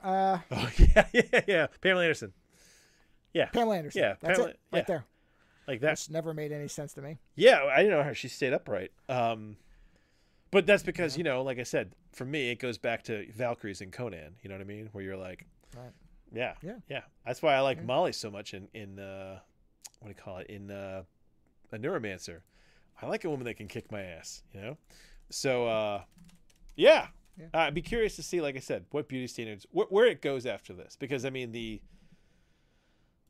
there was a time where, you didn't have to work out for a movie. You could just show up and be like a out of weight, right? I mean, with Seth Rogen has a career, man. No kidding. And like John Candy had a fantastic career. Man was obese his whole life. Well, yes, he was. Do you think that would happen today? Is there a John Candy today? Well, is there a John Candy today? Because we had Chris Farley, but he's dead. He's also deceased. Then we had... then there was Kevin James, but I think he's lost weight, so that's like over a really out of shape actor that is very popular. Well, there always have been, but they tend to then lose weight. Seth Rogen was very big. Yeah, he was. He's slimmed down. I'm trying to think. There's somebody. Kevin Smith was very big and slimmed down. Well, he was going to die. Yeah. But I mean, he was one of the most popular people walking around for a while, and that was when he was at his biggest and was dressed horrifically. So, Yeah, I just, because honestly, right now, for me, I know that you may not disagree, but what's her name? The woman who is, oh God, she did Bridesmaids. She's the one that shits in the sink. What's her name? Kristen Garrett? No, not the lead. She's the.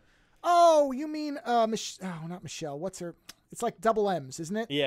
It's I can't remember her name either. Oh God, what's her name? Yeah, she's got a movie where she calls somebody a limp dick unicorn. My wife loves it. What is her name? Yeah. Her and her husband did a show for a while yes, where they were two big people. Hold on, I'll tell you in 1 second. I've almost got it. It really pisses me off. It's I can't remember. Melissa McCarthy. Melissa McCarthy. There you go. I knew it was two M's. Yeah, Melissa McCarthy is probably the closest thing you have to that right now, where she's not in shape, and yet she is still popular, and she does a lot of movies, and she's very funny. Because who's the Australian actress who was very big for a while, and then she lost an absolute ton of weight. Yeah, I don't remember. Which is kind of weird looking, Yeah, there's nobody for today except for, and he's not really a movie guy, is Gabriel Iglesias. That guy's big, and he's a comedian, and he's well known. Yeah, That's the only person I can think of who's that size. Yeah, it's like this is the phase we're going through. To look through fat comedians. Oh, Jack Black? Yeah, Jack Black is big, I guess. Yeah, you know what? Yeah, he's probably the closest thing to it because he's always been kind of biggish. He's it because everybody else, except there's Gabriel Iglesias again, but everybody else on this list has lost massive amounts of weight. Chris Farley's dead. Seth Rogen lost weight. Jonah Hill lost weight. Yeah, Jack Black is Louis C.K. is not as big as these people are making him out to be. Ricky Gervais has lost weight. Yeah, Jon Favreau has lost weight. All these. Yeah. Oh, Eric Stone Street. Well, he's known for But think TV. about that. There was a period where there were no jacked actors. Honestly, you know what? Drew Carey lost weight. When Wayne Arnold Knight lost weight. When Arnold James Schwarzenegger got big, he was like one of the biggest guys. He was the biggest fucking guy. And then you just had this group of actors. But when they did that movie Tango and Cash with Kurt Russell and Sylvester Stallone. Yeah, Stallone was like twice the size of Kurt Russell. Kurt Russell was never. Well, Kurt Russell in Big Trouble in Little China would be considered schlubby. Yeah, he was. He's got a double chin. Yeah. I mean, he really does. Compared to say Soldier. Holy shit! Because he was a trucker. Well, that's what I'm saying. He's closer to what I think Wolverine looks like than what. I mean, don't get me wrong, not 1-to-1, but I'm saying my Wolverine, half the height, of course, leans more towards Kurt Russell than it does towards Hugh Jackman and the Wolverine. My Wolverine is basically Mel Gibson. From Mel Gibson and Lethal Weapon. But when Kurt Russell has his shirt off in Big Trouble in Little China, he's not fat. No, he's not. He's healthy. And that's what I'm saying. You compress him down, and I can see it. Yeah, but he's not that kind of cinematic jack that they want everybody now. Right, and that's why in the Wolverine, even though you go, wow, that's amazing, but he's in that shape. Yeah, but it doesn't look like Wolverine. Yeah, but the thing is that's the whole what do you call it when they dehydrate them? They basically dehydrate the skin. That so much about that is so artificial. But that is what you're talking about. Yeah. That is the modern expectation of a superhero, even if it's not the character. Yeah. Which it is not the character. That is not what Wolverine. I mean, they've drawn him that way, but that is not the classic way.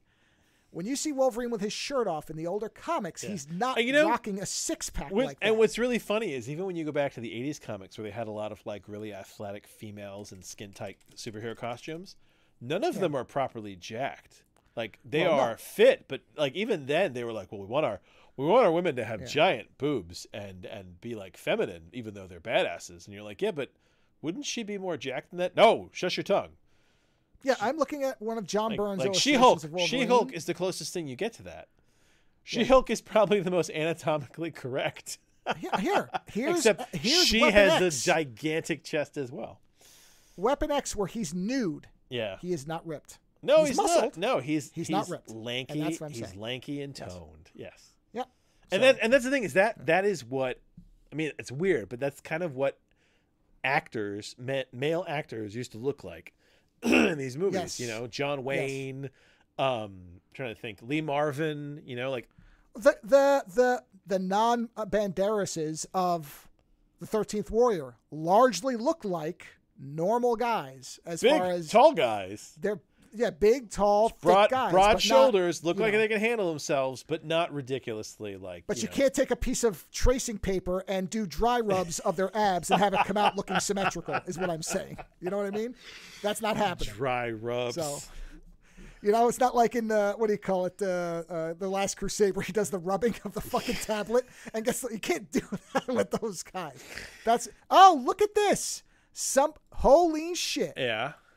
Now, I did not know about this when I said this, but I just happened to see, because I looked up 80s Wolverine just to see if I was remembering is this the Danny DeVito one?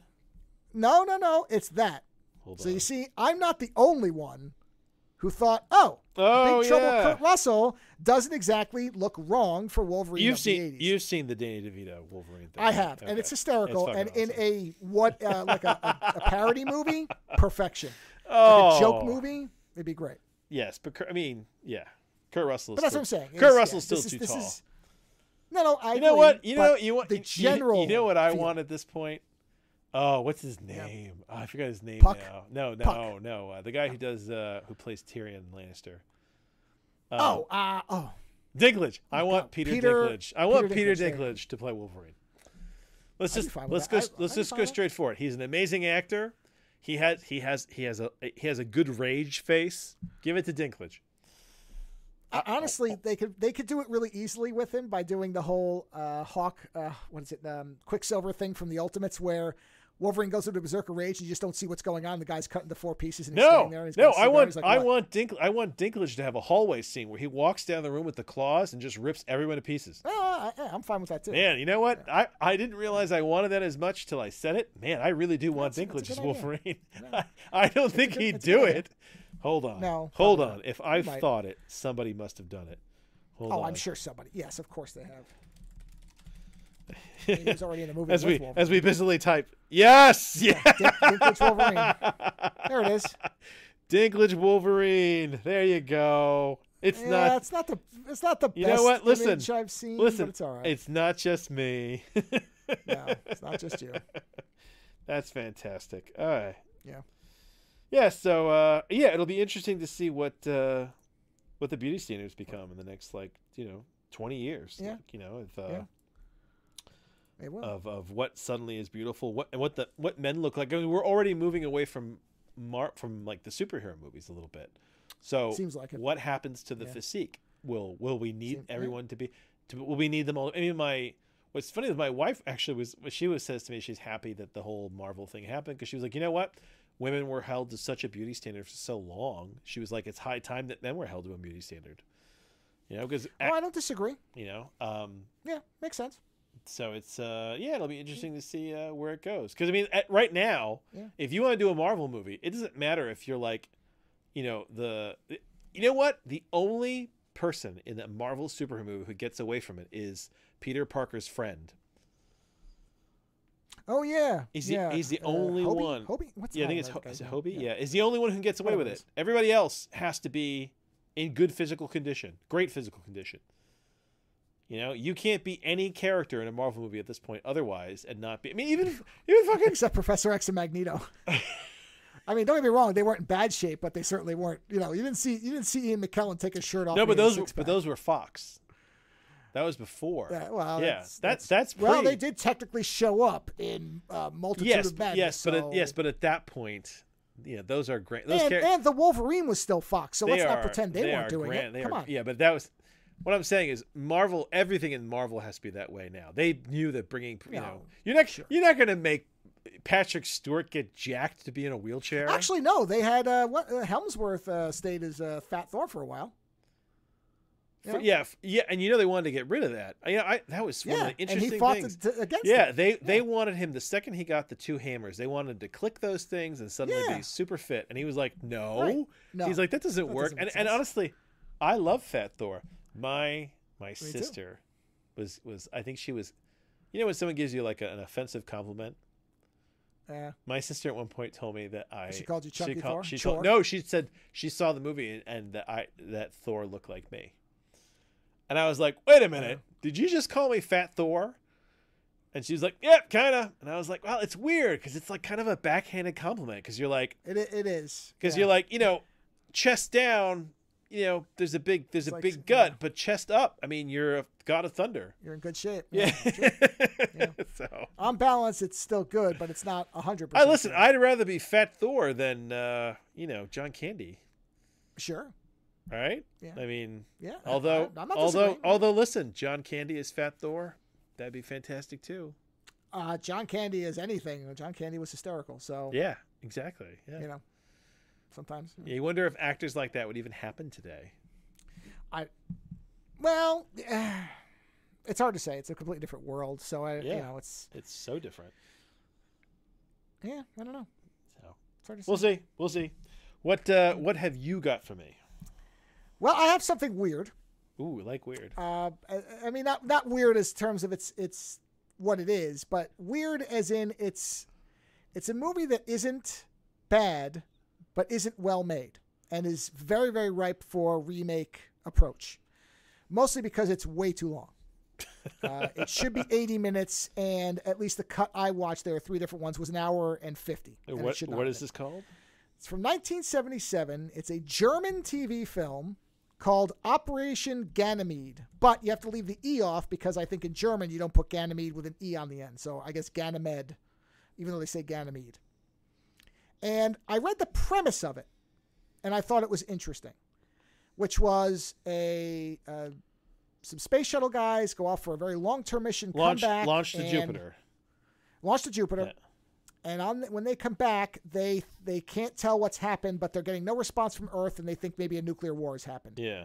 So that's the premise of the movie. I thought, oh, that's interesting. That sounds a little bit like, a couple different things that I've seen, but it had promise. And I saw Jürgen Prochnow's name there, and I went, oh, well, I know who he is, and I like him in almost everything I see. So let's see if this is any good. Ironically, he's playing a Russian when I think he's German. I'm pretty sure, since he's in a lot of German stuff, including Das Boot. I'm pretty sure Jürgen, I don't know, is he? Hold on, I'm saying that. I love the names of these actors. This guy's name is Horst Frank. So the guy's name is Wolf Mittler. I love that. Jürgen Prochnow is German. So, and he's playing a Russian, which is, because I was pretty sure he was German. But anyway, so movie starts out, and we immediately get some stock footage of rockets taking off, which is fine. It's a TV movie, so a lot of people complain about the budget. It's a TV movie, so the budget is going to be limited. I don't care. There's obvious stock footage and other things that are inserted in here. You can see some of the costume patches aren't quite holding up, that type of thing. I don't care about any of that stuff. So are they supposed to be Americans? 3. Okay. Of the 5 who are alive when this starts off. There's different patches. I see it now. 3 Americans, 1, I don't know what he's supposed to be. They say European, so that could be anything. And then Jürgen Prochnow is a Russian. So, and you will actually hear a bit of dialogue that refers to that. So it's international, and they've gone to Jupiter. They've just gotten back, and they are early. But before we see them, we get the rockets taking off, and then we hear this news report about the mission, which was actually 3 spaceships with, I believe, 20 astronauts, 14 of who have died at this point. Now, on Earth, they don't know that. We will find that out. But basically, this is the news report about the mission. So it's sort of similar. You remember Event Horizon? Yeah. They'd kind of written the Event Horizon off because they never heard back from it. Yeah. Very similar. So let me play the news report about the mission. Operation Ganymede, considered as one of the most expensive journeys into space, has now been officially closed. Attempts to re-establish contact with the 3 spaceships have been unsuccessful after having failed in their swing-by maneuver behind the planet Jupiter, a highly ambitious undertaking.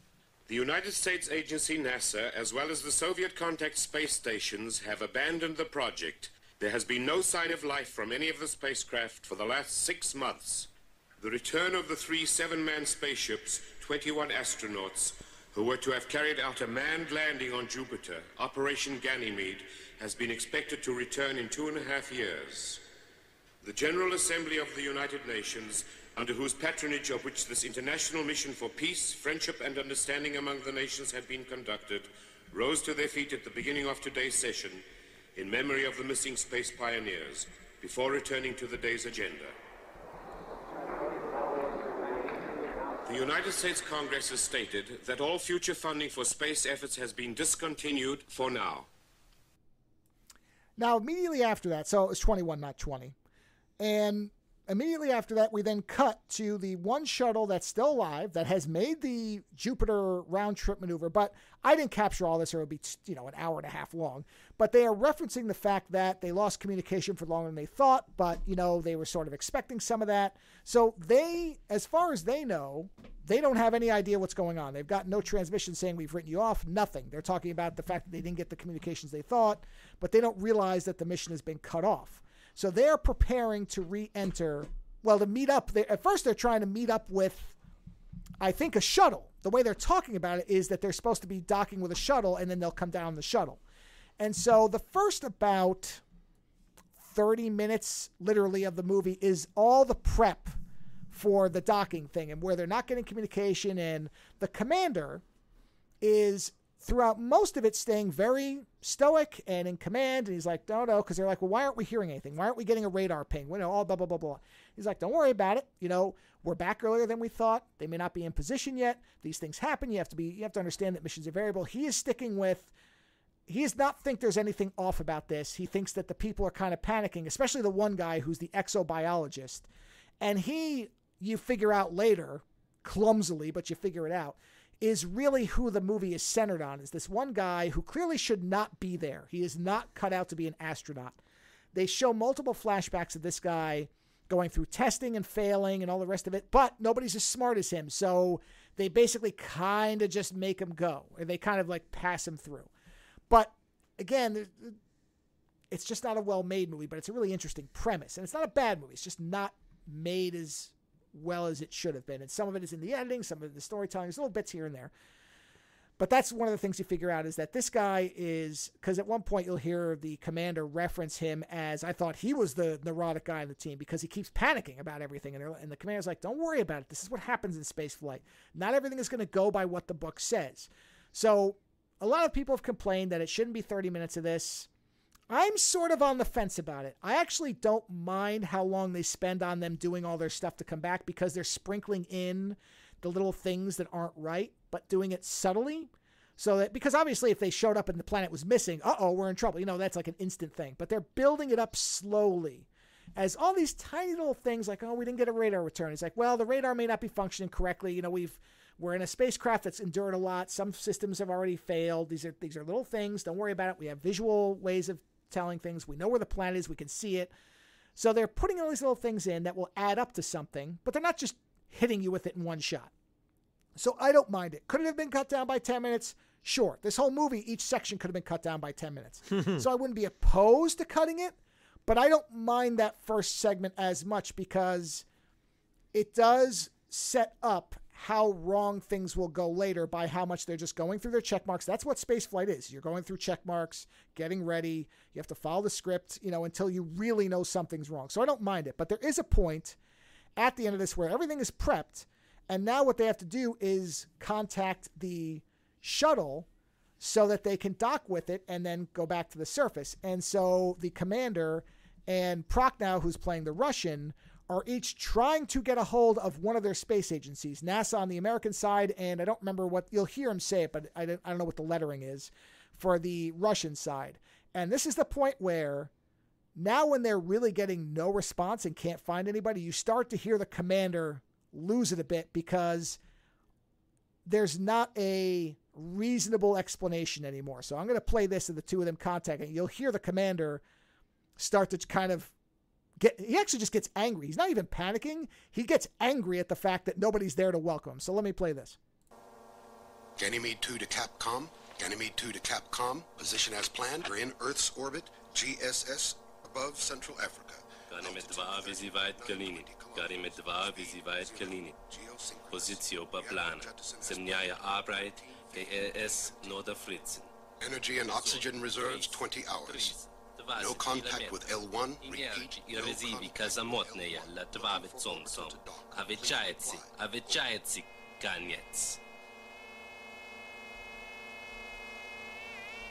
Nothing. They've got to heard us. They're not answering. Transmitter's working, our signal's going out. Maybe if they open their ears. They haven't heard us or seen us for the last 900 days. Our position was never this good. Capcom, Cape Kennedy on the western horizon. Kalatin Churatam downstairs. They should hear something from this distance. One to Eva, calling Eva. Come in, please. Over. This is Doug Mack. What's up? Over. Point it to the western horizon. Lean it 10 to 12 degrees latitudinally. Over. Gotcha. 10 to 12 degrees towards the western horizon. Over. It's a lousy piece of junk. That's what it is, a piece of junk. Well, it got us there and back. Yeah, Oz. So far. I'm not expecting my president or your first secretary to the party to welcome us personally, but I do expect some son of a bitch to be there waiting for us. Have you ever thought that you've got a first secretary to the party now? Or that you might have a freely elected president. After 4 years, 4 months, 3 days, anything is possible, Comrade Osaki. It sure is. It sure is, Commander. Let's give it another try. It won't do any good. We only got the 2 quartz frequencies. One more Mayday and hallelujah. Then all together they can kiss my ass, the UN and NASA and ESA. Here come our great heroes. After 1 billion kilometers in outer space and 4.5 years away, welcome home. Home from the most hazardous journey ever. The longest flight our fucking civilization ever put in the skies. We're the goddamn cheering crowds. Yeah, sure, we put our heads on the block, riding these pieces of scrap iron through outer space. All the 2-bit morons will get a big charge out of watching us break our ass on some goddamn midnight television news show. Let loose the clowns. So you can hear how, You know what? That sounds like an anime that's been dubbed. Well, yeah, okay, so this is the weird part about this movie, is it's in at least, the version I watched was in at least 2 languages. It was in English, because you could see them mouthing English words. Yeah. And then it shifts to German at points. And I guess that was intentional, because even though I don't know, it's odd. I don't know what to make of that. But like I said, there's multiple cuts of this. Yeah, people have complained about the dubbing. I don't care. I mean, I've heard much worse than this. It is Prochnow doing his voice work. You can hear it, so I know his voice. So he is doing at least most of his own dub work. The other guy, whatever. Like I said, a lot of people complained about it. I don't think it's nearly as bad. I mean, I've played far worse clips on this show. So maybe for some of these people, they're used to better dubbing. But yes, it's overdubbed, but that's also very common in foreign movies, like Italian movies. They never shot sound. So I don't think it's because they were mouthing what looked like English words to me. I was following the lip sync. It looked right. So I just think it's because they were shifting or they didn't shoot with sound. I don't know. But in any event, they get no response. They have no shuttle to dock with, nothing. So they decide, okay, we're going to pull a maneuver where we essentially just land the capsule in the water, which is very dangerous. But at this point, they have no other option. They're not hearing from anybody. They're not seeing anything. They're getting nothing on the radar. And they basically have a debate about, do we wait 20 hours till the oxygen almost runs out, or do we just go down now? And the commander says, look, we've tried everything and nobody's answering. I'd rather take our chances now. Why wait? Wait until we're barely breathing and then try it? And everybody agrees. So they do this maneuver. But right before they do, they're getting ready to seal the capsule. And the exobiologist, whose name is Don, I don't think that's his actual name, but that's what they keep calling him. He says, oh, let me go and get my science samples. And the commander's like, no, you know what? We have to seal this thing up and we have to go. He's like, all right, well, at least let me go and get the medical kit. He's like, fine, go get it and hurry up. So he goes into the other thing, the module, and you see him empty the medical container out and put his samples into it. Oh. By the way. Foreshadowing. Yeah, foreshadowing. Also, there was plenty of room to keep some of the medical stuff in there and the containers, but whatever. I guess in a panic, you don't think about that stuff. So he shoves it in there, and of course, this is going to become a plot point later, that there will be some need for that medical thing, and they're going to figure out what he did. But anyway, they crash down in the water. It goes relatively fine. Nobody's seriously injured. They get bumped around a little bit, but they get out, and they look around, and they see just nothing, just rocks and sand as far as they can see. And they don't know where they are because, of course, this is 1977. There's no GPS. There's no cell towers. There's nothing like that. No, not even satellites, I guess, that they can get coordinates off, at least not with the stuff they've got on hand. And so they start wandering through the desert, and they don't have enough water. And there's a point where they're like, well, we can desalinate the water, using like a tent thing like they do on survival shows, and they very quickly figure out, no, you're not going to get enough for 5 guys from that. There's just not enough desalination. They don't have a big enough thing to make that much water. So the middle of the movie, and then there's these flashback sequences, and honestly, I didn't realize, this is what I mean about it's a clunky film in the way that it's made. I didn't realize they were flashbacks for a while. That the scientist didn't give you enough of a heads up for the explanation. No, because the first one is while the capsule's landing, and I honestly thought the hatch had opened and somebody fell out. I couldn't tell what the hell was happening because all you see is somebody falling, and I guess the clue was that the background was red, but that could also be a mental. There's a million reasons there could have been a red background. And you see the guy yelling, and then the capsule crashes down. And I thought, oh, he was afraid that he wouldn't survive the crash. I thought it was a fear thing. And then as the movie goes on, you keep seeing him having these flashbacks, these sequences. And so you're like, okay, he's remembering something, but what? Because you're just not clear on it for a while. And so they're going along, and they're getting increasingly dehydrated, and all they're seeing is rocks and desert, and we're getting these flashbacks of the guy seeing somebody falling. Where did they land? Did they know where they were landing, or was it just kind of a wild... Well, you'll eventually hear about it. There's a clip. They landed on the... Oh, man, it's a famous desert in Mexico with a V. I don't... They say it later. You'll hear it in the clip. I don't remember exactly. But they realize that they've landed on a desert. But this is also when they find a town that is completely deserted. But we'll get to that. So we see these flashbacks of this guy doing the training stuff, like he's in the vomit comet and he passes out. They put him on a cycle and he can't hack it. And the guy's like, you are not made to be an astronaut, man. A scientist, you might be great. But so that's what the evaluators are saying. But like I said, they let him go because he's such a great scientist, and they wanted to do this, whatever scientific things, which you don't find out until later, is looking for life. So they're going along, and they finally get to a point where they find a town. The town's deserted. So they're starting to panic because they're like, why aren't there any people? Why is there no one here? They just see a graveyard full of graves, all these empty schools. And that's when the commander finds a map and starts to figure out where they are. And this is him explaining where they are and his plan to get them out. The next contestant is Steve Cunningham. The $10,000 question. Be seated. You can win.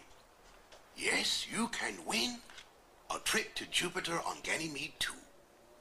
There. And if you're really lucky, you can win a trip back. Where are we? The west coast of Mexico. That is not precise. The unfortunate contestant has only 5 points. The return trip to Earth, I'm sorry, you lost that. You're about as funny as a crutch. Here.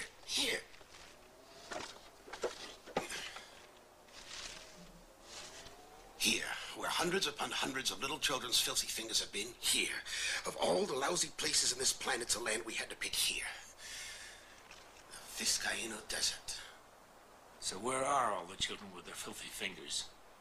We head east till we get to this road right here. Then we take the road all the way to San Diego. San Diego. The USA. 100 miles or so. For the crew of the Ganymede, too, it's on foot. On foot, it's a bit longer. The road! Mac, there'll be traffic. Son of a bitch, we made it, Mac.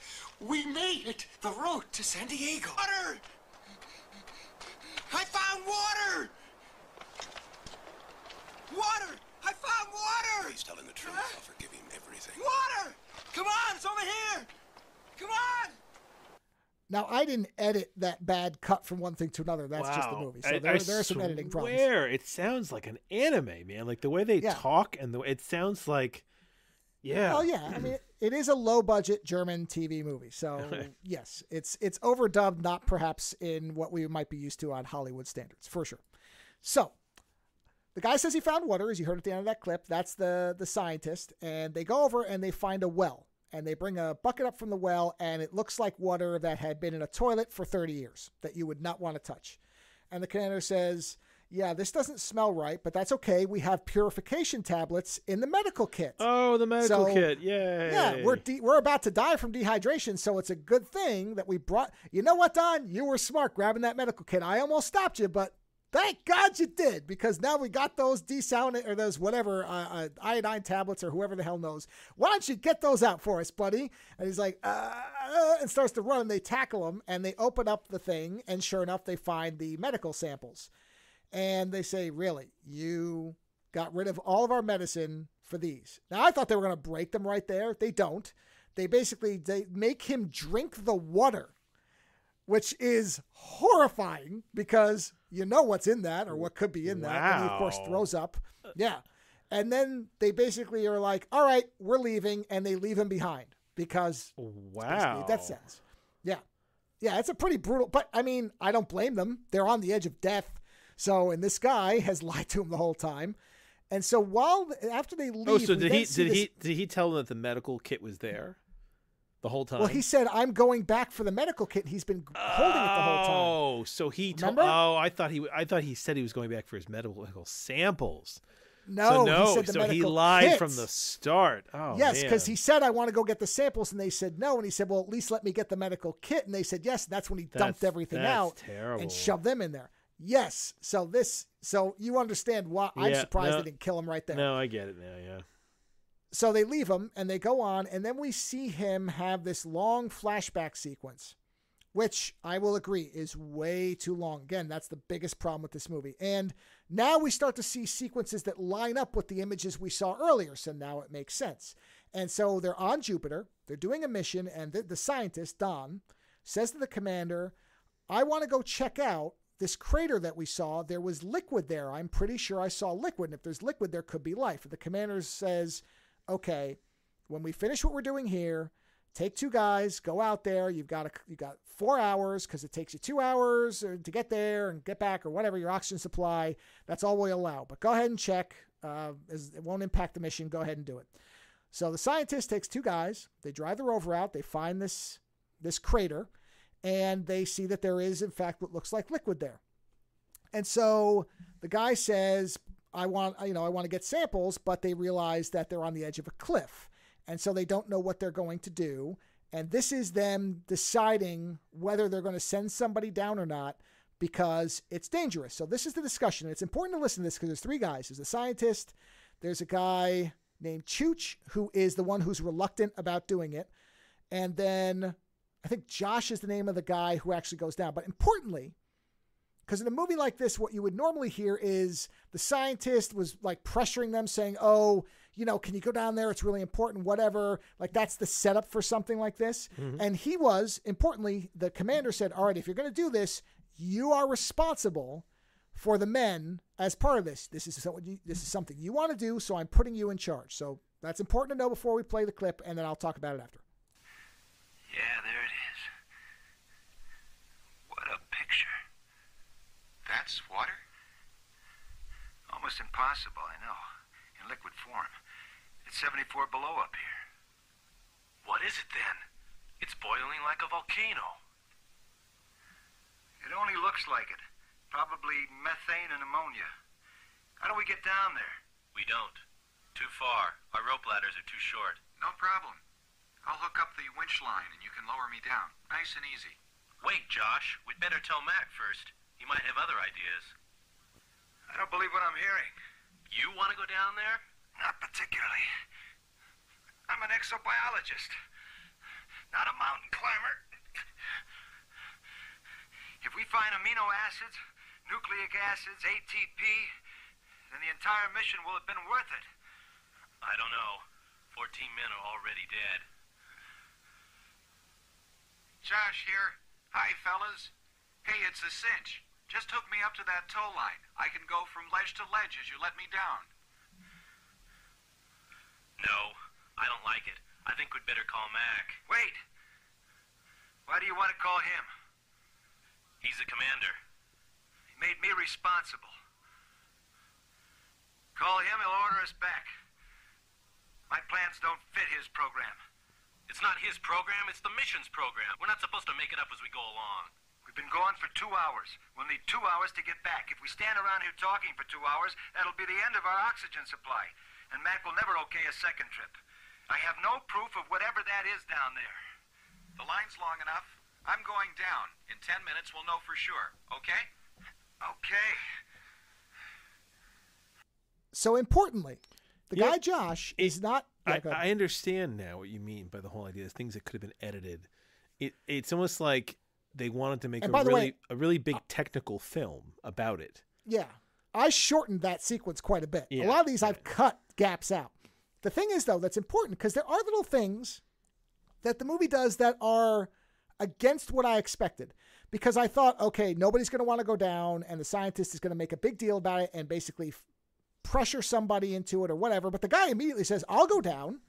So he's not pressured. Nobody makes him do it. He's like, I can do it. Let me go down there. So they start to lower him. And I'm like, wait a minute. Now I remember one of the flashbacks, a guy falling. And they're lowering him down on a winch. So I'm thinking, okay, I know what this is. The guy's having flashbacks of guilt since he's responsible because he got this guy killed. Makes sense. Kind of a classic movie story trope.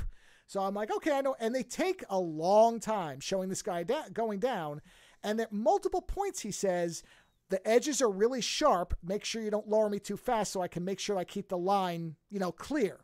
So I'm like, okay, he's going to get the line caught. It's going to start to fray. We're going to get close-ups of it, getting getting shredded. And then he's going to fall and he's going to die.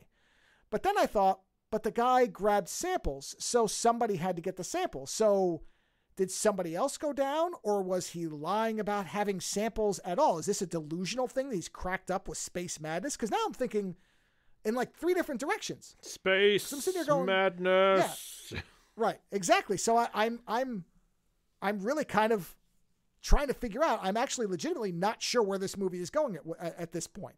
Because, again, the flashback sequences have been pretty clear. Somebody falls, and yet this guy has to have made it down, or somebody did, to get the samples, and they make it. That guy says, I'm not going down there. I'm a scientist, man. I can't do rock climbing. And it doesn't appear that even if he wanted to, he'd be able to do it on his own. So I'm sitting there going, okay, what's going to happen? And this sequence of him getting lowered is very tense. It's cut like it's a suspense thing. And yet he makes it down without a problem. So I'm sitting here going, okay, this didn't need to be 7 minutes long. If he's going to make it alive, you do 1 or 2 tense moments and then let him land. So I'm starting to see where people are complaining about the length. But he makes it down, and then he starts to take samples, and he reports back what he's finding. Because then here I'm like, okay, wait. He's going to report back that there's nothing. So this is going to be the delusional thing, that the guy actually grabbed samples of nothing, but he's so obsessed with the idea of the science being a success that he's made it all up because he's already lied about what he did. So I'm thinking this guy's going to just be nuts. But here's what he finds in the water. Josh, are you all right? Perfect. What's the ground like? Sand and pebbles mostly, but it'll hold me just fine. I'll start checking that liquid out now. Be careful you don't fall in. Ha-ha. Okay. Color is green like chlorophyll. Temperature 27.3 degrees Celsius. That can't be right, Josh. That's what it reads, 27.3 degrees. Analysis. Water, methane, hydrogen, ammonia, carbon dioxide. Hey, Don, the biomolecule detector is activated. You sure you're not mistaken, Josh? Absolutely. I have a reading on 3. That's fantastic. Chuck, now you can tell Mac and the boys what we found. Josh, how you coming with the bottles? I'm filling them at various depths, pumping without a filter, labeling everything. That's great, Josh. Fill the last bottle from the bank. It might have microorganisms in it. Gotcha. Almost finished. You better get ready for the ascent. Go ahead, Chug. What about the biodetector? Still above 3. It is chlorophyll. There are protein molecules all over the place. Sure sign of organisms of some sort. Josh, you're the greatest. Come on up, that's enough. Found life, so there were samples. I know. That stuff's real. I know. It's just it's so like dry and overdone. Yeah. So now I'm sitting here going, okay, well, he's got the samples, so he's going to die on the way up. But how can that be? I love it how you're just waiting to go, well, maybe he'll die now.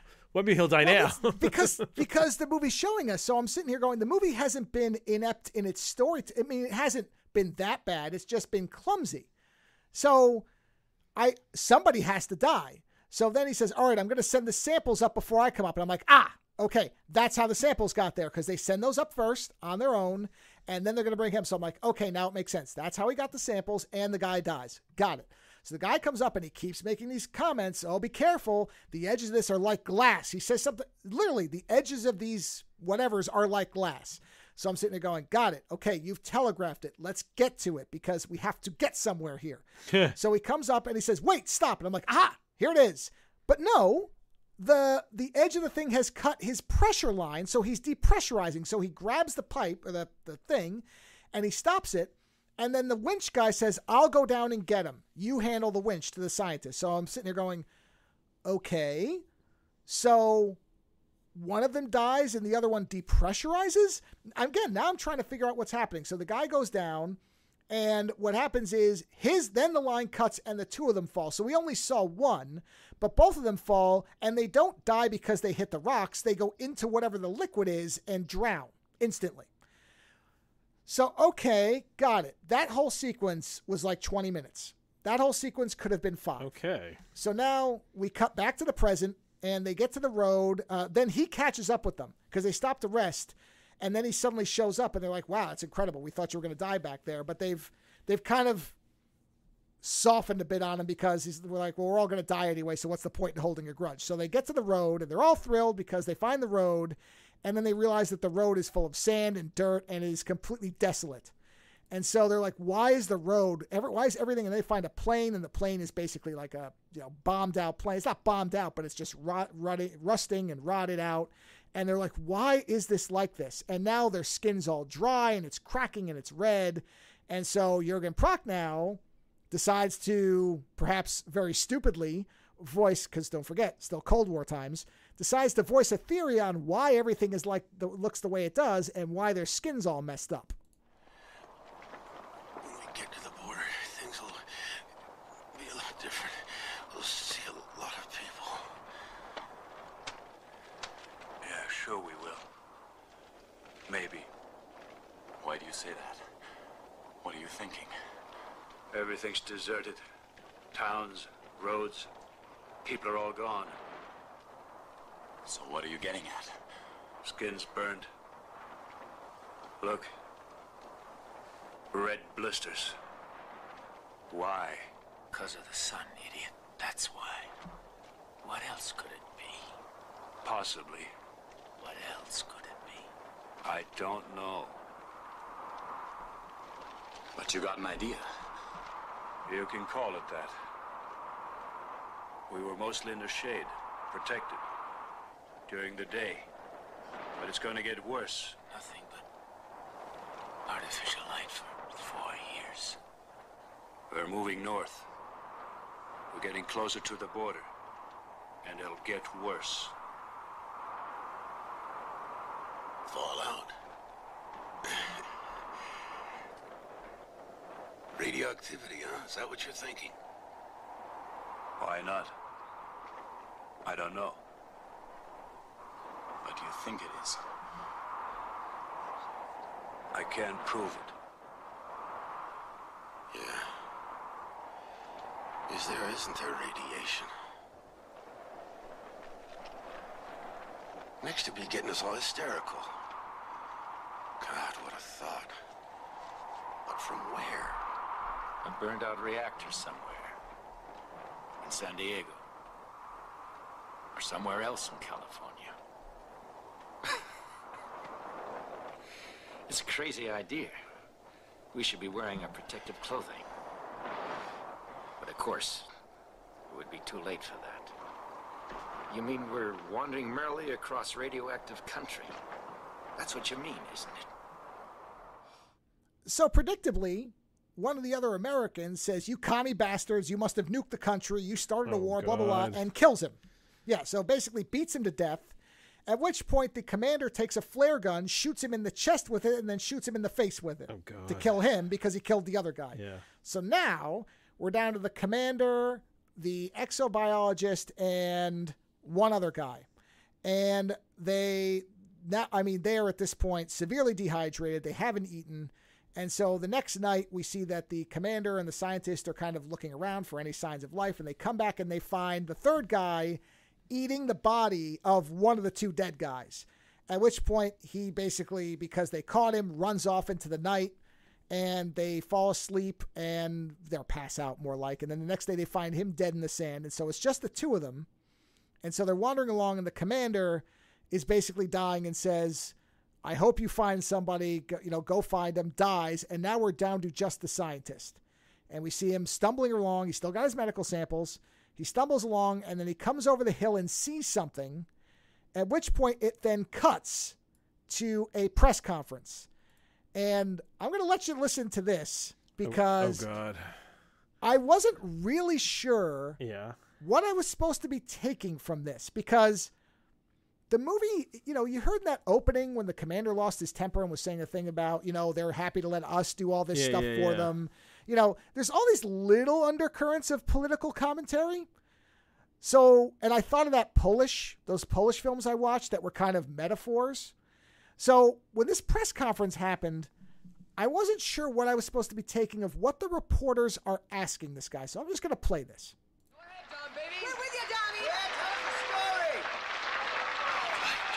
What's that? We can't hear you, Don. Where are the rest of the crew? They're all dead. Died for scientific research. And the dream of journey to the stars. Do you have a family? Do you have any children? No.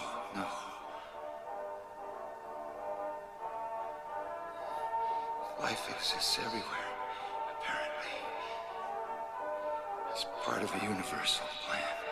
How did the rest of the crew die?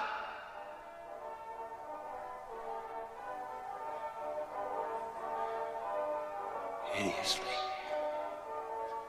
Smashed to pieces, starvation, thirst, exhaustion. Burned up in the atmosphere of Jupiter.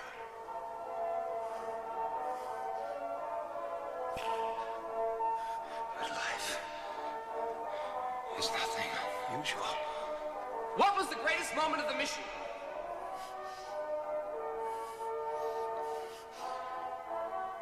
The takeoff. We had the feeling we were doing something earth-shattering. Will you be making more space flights? My job is over. The biosamples from the crater lake are here. And what were your roughest moments? The first 10 months, the Earth keeps moving away from you. And then the swing by, behind Jupiter, all our systems went off. The magnetosphere was stronger than we anticipated. There were no women aboard. Did you have any homosexual contacts? No. Why not? No one was into that, really. Well, then what did you do for sex? We had pills.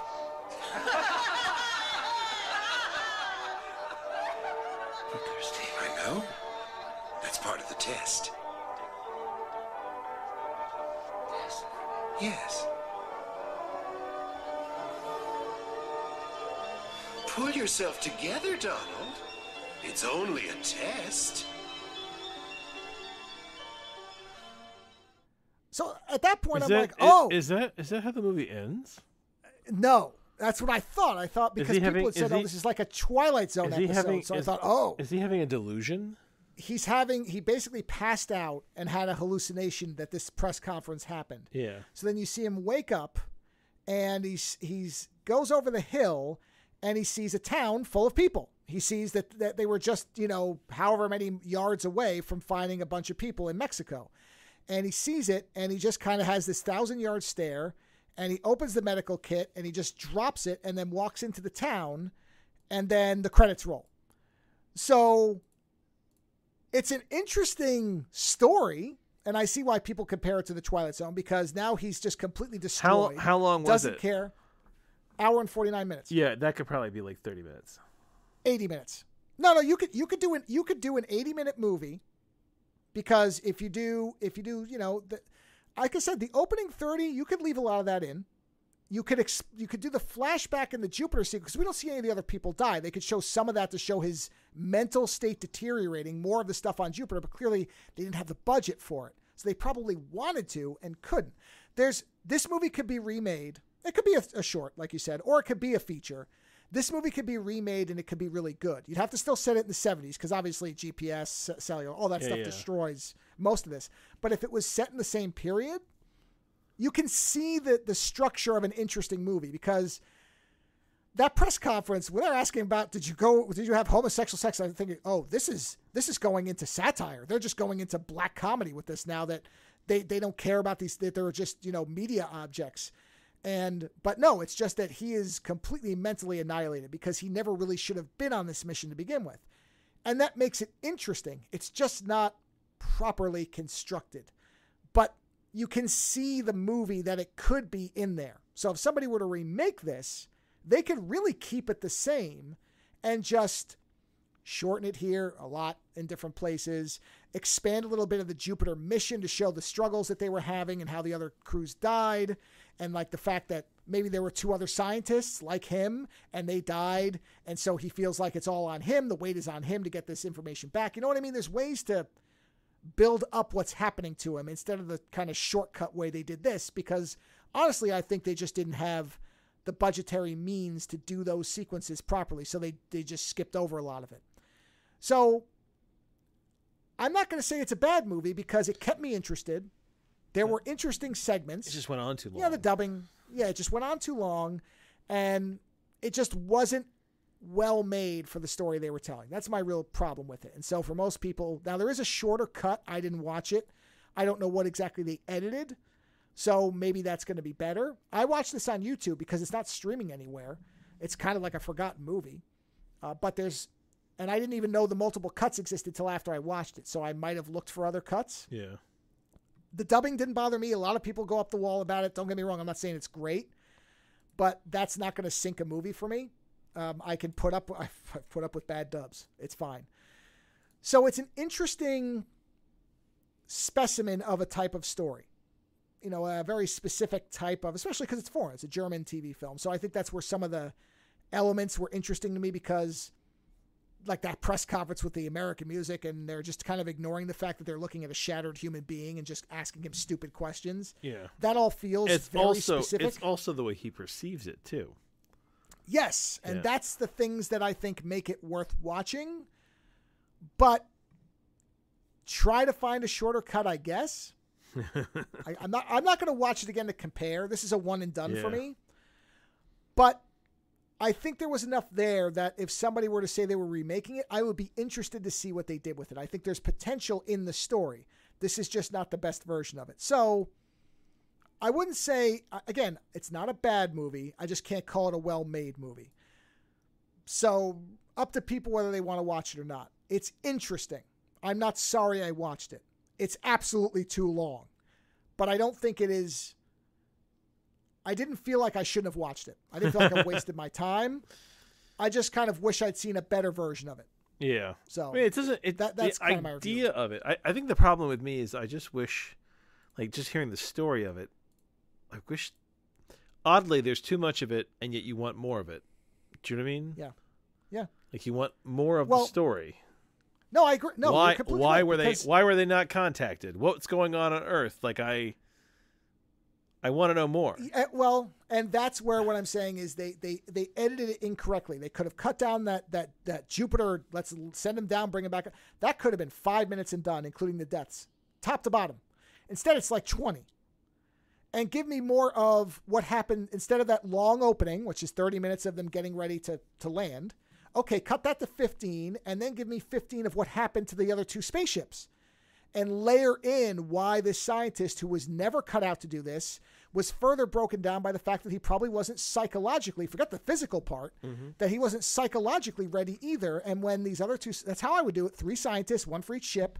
When the other 2 died, somebody says to him, well, Don, I guess you're responsible for all the science now, not thinking about what that actually means to say it to him, and that he's like having a problem with it and falling apart. You could make a really interesting movie out of that.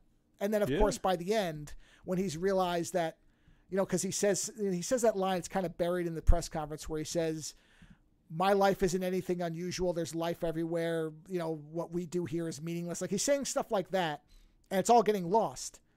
And because the audio's not great there either. And so there's ways to make this interesting. this movie just doesn't take full advantage of them. But I don't think it's bad. It's a good idea. It needed a better writer and a better director and more money. And a better editor, probably, too. Yeah, there's that. Yes, and that's why I'm saying if somebody were to say, yeah, we're going to remake this, perfect movie to remake. Perfect. Because it's not done well the first time. So let somebody else take a second shot at it. As opposed to doing The Crow and making a shitty version of it, which is exactly what they're going to fucking do. So instead of doing that piece of shit, which is what it's going to be, sorry, everybody, that movie's going to suck. I don't care what they do. It's going to suck. Instead of doing that, take movies like this. Movies that were imperfect when they were first tried.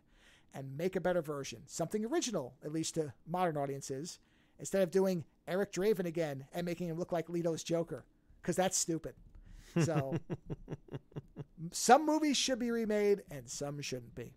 And on that wonderful note, I will say, whatever you do with your weekend, enjoy it, whether it's watching this or something else. Go watch Fallout. That's great. Better than that new Crows movie is going to be, I guarantee it. But Operation Ganymede, an interesting curiosity for those who are interested in these types of things. Not a terrible movie, just not as well made as it could be. But some may enjoy it far better than I did. I didn't have a bad time with it. So go find it on YouTube. It is free. And whatever you do with your weekend, enjoy it. And we will talk to you again in a week. Take care. Visit OzoneNightmare.com to subscribe to new episodes, browse through our back catalog, or to find links to support the show. Follow @OzoneNightmare on Twitter for the latest episode postings and other show information. If 280 characters just isn't enough, you can always email us, theozonenightmare@gmail.com. The opening theme for the show is provided by Heartbeat Hero. The closing theme is provided by Ogre. Please visit and support these artists using the links in the show notes for each episode.